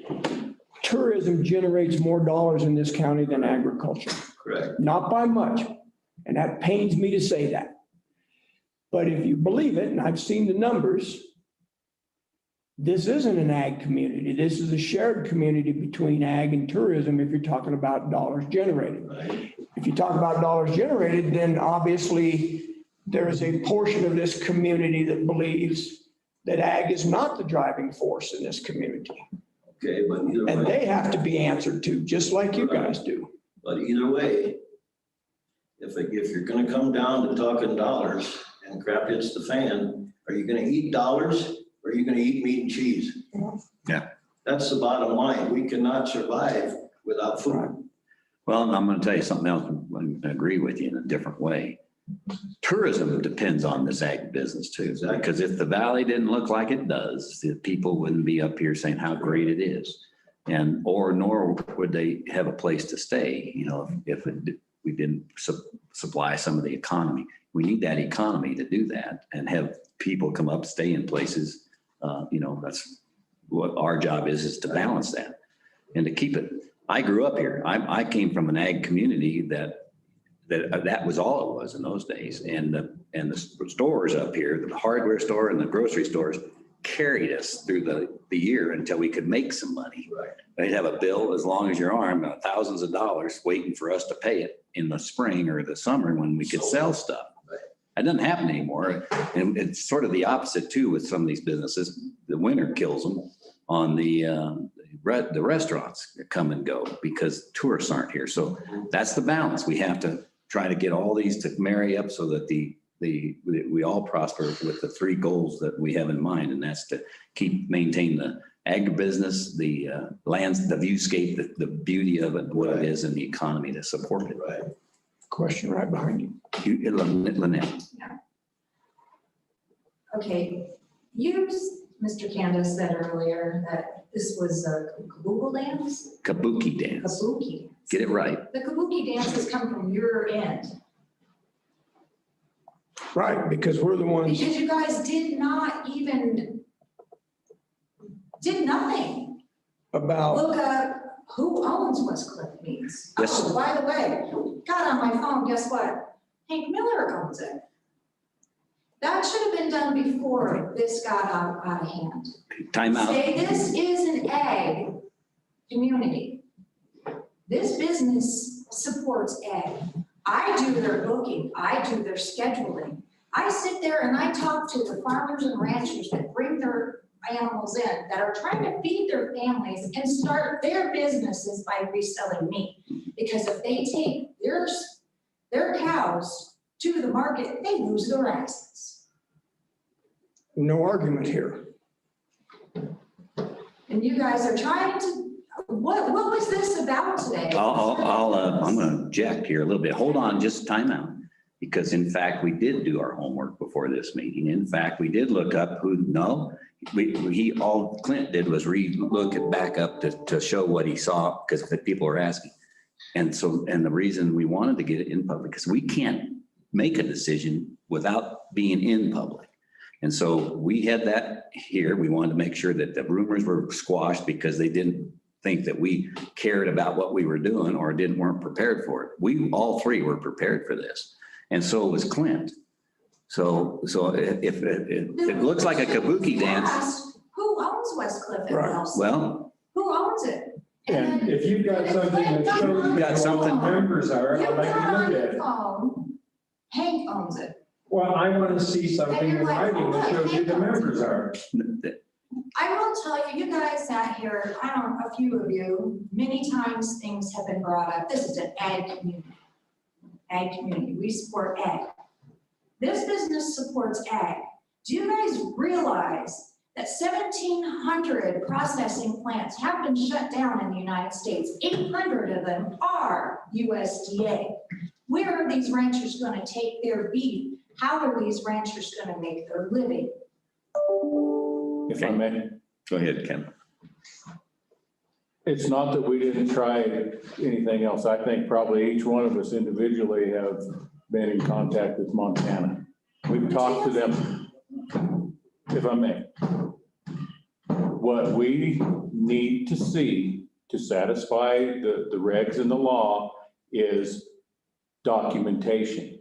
We can all sit here and say, yes, Henry Miller owns it. But if we don't have the documentation, it doesn't exist. That's the day and age that we live in. And also, wait, stop a second. If I may. Go ahead, let him finish. So that is my address to that particular point that you've made. I do realize there have been a lot of packing houses shut down. And if you had also listened today, our intent is not to shut this business down. Even if there is a problem, we are wanting to work with them to keep the doors of Westcliff Meats open. Period. It is not our intent to drag anybody down through the mud on this thing. Okay. And we do have to address it in public because we can't make decisions as a board without having public meetings, public input, or we violate a lot of laws. You guys didn't even look at the state laws for the SUP. That's not true. That's not true. We did look at it. I sat in this meeting with planning commission, we looked at them. The They're, state laws for the retail SUP? Did you guys not see the or? Yes, and let me tell you, let me point out one thing. It's not our job to go down and see if the business plan is put together is a good one. What we do is take what that agribusinesses or any other business or any other issue and get it with the facts that we're presented with and the options to consider. Now, that doesn't mean everything that comes to us is all laid out and nice and wrapped up and we don't have to have a big, long discussion. And that's some things that we can tighten up, some things we can't. In this case, each one of us have gone down there. I've been there. I've been through the place. I've worked with them. I've bought things. I've rented stuff from Hank and I've done stuff, some other things. And we want to continue, but I've never, ever decided I wanted to go verify whether Hank or Naomi owned the place until it came up as an issue a week ago. And those kinds of things matter. And so it's a good thing. And that's what each of us do. We are obligated to keep in touch with our people that have voted for us here to understand what their issues are. Believe me. And I know all about the generators down there making noise that not, believe me. And I've been there also to see a lot of other things happening. So we do due diligence in each of our ways. And that's the reason there's three of us. We all do it differently. We all have different people that we contact with. And only in this meeting, in a meeting like this, does it all come together where we can get a consensus and the best answer for everybody. And it happened today too. There is no intent and now the community is well aware. The paper will publish it. Westcliff Meats is going to survive. Everybody's going to have a job day after tomorrow because that's what we're intending to do. That's the beauty of it. Why was one of the questions, who owns Westcliff? yeah, can I respond to that? You can bring, Yeah. brought up. Go ahead. Why? So I agree with you. I disagree with Commissioner Kanda when he said we were all prepared. We were not all prepared. We're never going to come to this meeting and be 100% prepared. That's right. It's not possible. Yeah, I agree with that. If you asked me before this meeting started, who I thought owned Westcliff Meats, I would have told you what I thought, but that's sure as hell not the facts, right? I don't think very many people in this county knows for a fact who owns that business or what name that business is being operated under. I didn't know they were operating under Cold Story. I didn't know they were operating under Westcliff Specialty Meats. Is there some reason that you wouldn't expect us to? Operating under those two names. I said, I don't know that, right? So how am I going to find that out? Would you say that there shouldn't be an opportunity for us to get more prepared during a business or during a commissioner meeting? I don't know. There should be. And that's what we were trying to do today. What did you, I'm sorry, your name's Clint Smith. What did you look up on your phone during the meeting after the question was asked, who owns West? I hope he was trying to get the answer. Why wasn't that answer done beforehand? He did it. I can't find the answer. What's recorded with the Secretary of State does not list the individual members of That's right. Westcliff Meats LLC. Period. It only lists the name of the individual who formed the LLC. He's the That's only one that owns it. What? He's the only one that owns it. But According to who? but that's your opinion on what you've seen and what you've got. It makes It's not reference to anything. members. It says members. There are members of the LLC. That's very clear, but it does not say who they are. Is it just one member? You can just have one member. Is it just Hank? And how do you know that? What site? Secretary of State, but they don't list the members. That document just says there are members, but it That's doesn't how say Hank who filled they it are. out. It said members. That's how we find. See, I have an S corp also, and I go through the same thing. And who files ours on that is a person, a secretary that works for us, not an owner, not a member. They can file for it, and it's on that state site, it appears as the agent. And that has nothing to do with ownership at all. And that's what all he's saying is that doesn't have enough to actually indicate, especially given that there was, because of the issues you said about Hank, whatever that document was recorded, it's going to transfer X responsibilities. That creates a question. That's all. And so that has to be clarified so we can defend it to other people that say Westcliff Meats getting away with murder, or there's getting the camels under the tent to go do something other. I have to be able to be knowledgeable enough to stand tall for you, period. Or if I look, but I can't, then they have no credibility in the decisions we make. Can I respond real quick? It's Lynette, right? Not Lynetta, Lynette.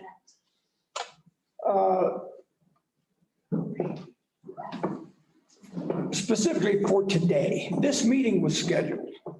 It doesn't mean I'm going to be prepared as much as I want when 9 o'clock hits. Right. If I was not doing my job, then I would have never researched this agenda item. And I can assure you that I did.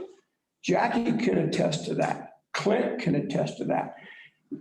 I can't speak for these gentlemen. I tried to do my due diligence as much as I could before this meeting started this morning. Did I do enough? No, probably not. I looked on the Secretary of State website. It doesn't tell you nothing. No. Not that you can make hardcore decisions about, because again, we beat this horse to death. It's the agent that applied for the LLC. That's all it tells you. What Clint is trying to figure out, and I agree, we need to know only to this end. If ownership changed, then they need a new SUP. End of discussion. And we can't find that out. It's a new one or a modification? A new one. Can't modify under new ownership. Under the current regulations, the zoning and planning have. So I will take my shot on the chin that I'm not always prepared as I should be. Right. I try to be prepared, but there's just some things that come up at a meeting and go, oh my God, I do not know Aaron Kemp from anybody. This is Aaron. I could have gone down there and said, I need to know who is running this place, right? I could have done that, and I didn't. And Tom, if we had known exactly what we needed, we could have been prepared too. Sure. And we could have probably avoided a lot of this. Yeah. So there's plenty of fault to go Yeah. around. Yeah, and I'm not trying to lay blame. It's just I'm trying to defend the point that I'm not always going to be prepared 100%. Well, and I can tell you, Aaron and I weren't prepared to run this business 6 weeks ago. Yeah. But I Are you can tell now? this crew does a damn fine job. Yeah. Yeah. And that's as straight as an arrow as you'll ever find right there. Yeah. And you'll get straight up business from us. Yeah. And we're gonna get this cleared up. We're gonna work with you to retain these jobs and retain the economy that we create. And I'll be honest with you, we want to sell retail meats. I'm not gonna make any bones about that. You have to. So, we're gonna pursue on that a little bit. You know, one of the things that never really got unsaddled in the whole modification of the SUP, which I would have as a business person to say, hey, you're going to sit here and tell me you're not going to approve this when I employ X number of people and generate X number of dollars. I mean, that's all political leverage, right? If the planning commission came to the commissioners and said, we're not going to allow a business in the valley that employs 3,000 people, or on the fringe of the valley, somewhere where it would make sense to say, how could you turn that down if you're talking about that kind of an economic driver? We never really got into that conversation a lot. And I think it should be part of the conversation because you got to leverage your position, right? You do, but I would go back to the planned use or land use Yeah. county. I mean, I'm here because of agriculture, trying to allow. Right. There's not a lot of people that can sit in this room that run as many cows as I do. Yeah. And I'm there because that fits my plan. So you have to understand from my perspective that I want to preserve the valley. This is my home. And that we're going to do this correctly, but we're going to pursue some of this stuff. And as you are absolutely entitled to do, with the understanding that there's only two things that can exist in unincorporated county right now: agriculture, residential. That's it. Everything else has to have a Special use permit. And I understand the special use process. My dad sat on the planning and zoning board. So there's no question there for me. We're going to resolve this ownership issue. I know that Mr. Smith's put a lot of effort into this, and he's probably got a headache right now. I appreciate his patience to this point, and I appreciate your patience to this point. You know, other than the connection to the SUP, I don't think we give a rat's behind who owns that business. But because by that zoning resolution, that's our responsibility. It's really Jackie's responsibility, then the planning commission, then our responsibility to make sure that the SUP is tied to the right people. And let me tag on that just a minute, because it doesn't really matter who owns it, except it would be great to know whether that person is applying with has a snowball's chance in Phoenix to succeed. Because why would we want to grant something big white elephant to occur and then have it fold its tent? And I've seen a few of those up here before. We're in tough economic times. Yeah, and those I don't times, think so that- I'm excluding that. I'm talking about, forget that, have great economic times, but you can't operate a business because you haven't got any business sense, the business plan isn't good. You're trying to mix apples and oranges. I think I've seen some of that with Hank. I've seen an evolution occur that has helped improve. It's hard to say, well, what can I have and what's my vision going to be before, that vision evolved, I think, in this case. And that's nothing wrong with that. I think the vision is better at the moment. Yeah. Did you get any satisfaction, sir, out of your opening salvo? We are an ag community, but you also have to appreciate and understand as an elected official, that is not what we're charged to do. Correct. I am not charged to represent the ag community. I understand your position, the leadership it is. I think we were all elected based on our. There was one other thing that came up several times that kind of bothered me because of you guys and working for us. Don't ever when we're talking about an ag community here in the valley, don't ever in the same conversation bring up, do you want to see a Walmart down there? Is that ag? That's not very hard to discern the difference between a Walmart and a slaughterhouse. Absolutely, you're right. I mean, And it should be. simple. Well, no, we all know we don't want a Walmart. Nobody wants one down there. And we don't get to discern between those two. It's business. Right. That's it. Do we want to see a business in that valley floor or anywhere else? I've had a lot of people say they think that's a great business. It's in the wrong place. We didn't have anything to say about that. Right. Well, it's definitely not in the wrong place. It's where it's needed. But you know what? There are other people that don't want any business up here. They want to just live here and have somebody magically service them. Now, there's a lot of people that. I don't know how that can be, right? Move here from Kansas City because they love it here. And then they turn into Kansas City. They get here and they want it to be Kansas City. Right, where's the asphalt? But I think we all have to always go back to the premise that's laid out by the zoning resolution. And that is, by design, if there's going to exist a business in this county, unincorporated, it has to go through the SUP process. That's it, because it's an exception. It was not the rule. The rule was no businesses in this county. Right. That's what they did in 1971 when they wrote the zoning resolution. So now it's all based on exceptions. Right. See? And if I'm, correct me if I'm wrong, Tom, it was no business, and then special use permit came around quite a bit later, 20 years later, didn't it? I can't speak to that. It was different. We always had a CUP, a conditional use permit. Okay. And there's certain businesses that should never be in town. And I'm gonna go back to the slaughtering. Right. Unless, see, there's the problem. Unless you happen to be the mayor of a town. Right? It's all about what our perspective is. The mayor of the towns believe every business in this county should be within those 2 town limits. And you know why? To generate revenue. Yeah, exactly. Kevin's got a point, and then we've got to get out of here, so. Yeah, they need the courtroom at 1 o'clock, so we need to rearrange, but I will speak to both of you here for a second. The Walmart remark was made in reference to a business, which Westcliff Meats is a business.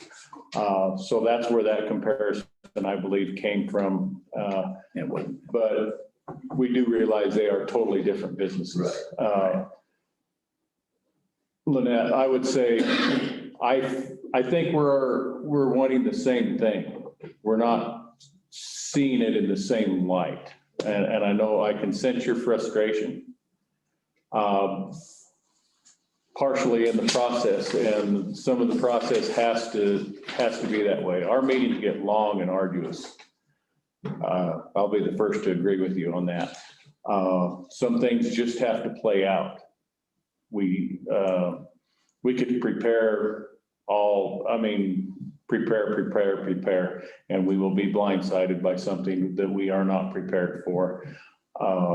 We try to do our best. We are human. We're not always going to be doing the best decision-wise. I'll even throw that out there. We will make mistakes.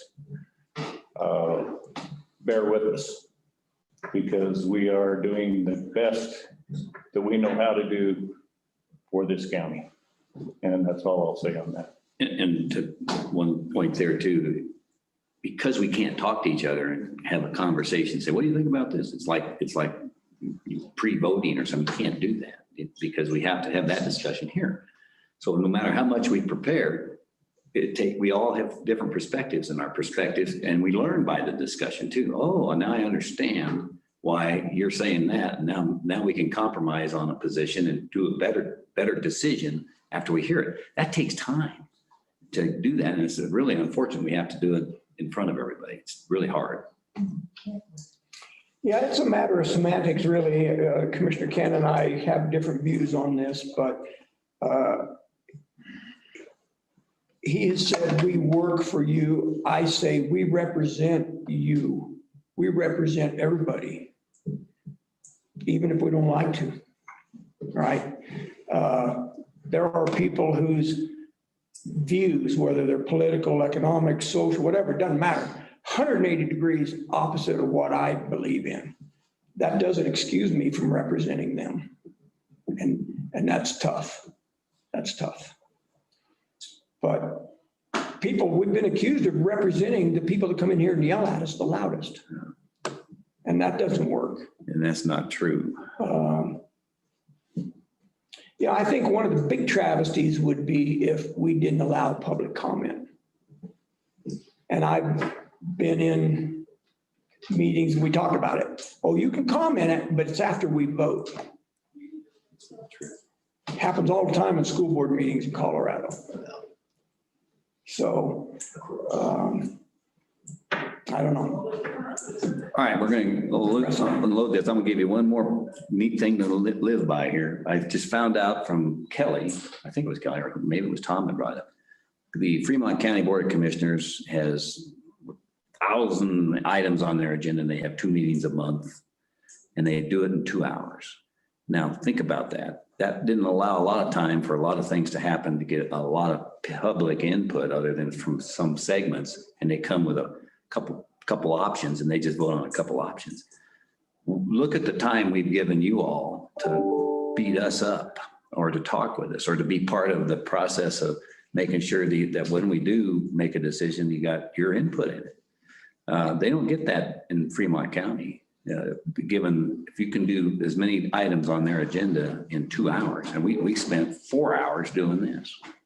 So anyway, good deal. Thanks for being here. I don't think there's any other emergency things to talk about, is there? That I'm aware of. And, all right, so I will entertain a motion to adjourn this time. I move we adjourn. I'll second it. All in favor, say aye. Kevin? Tom? Aye. Kanda, aye. Thank you for being here. Who's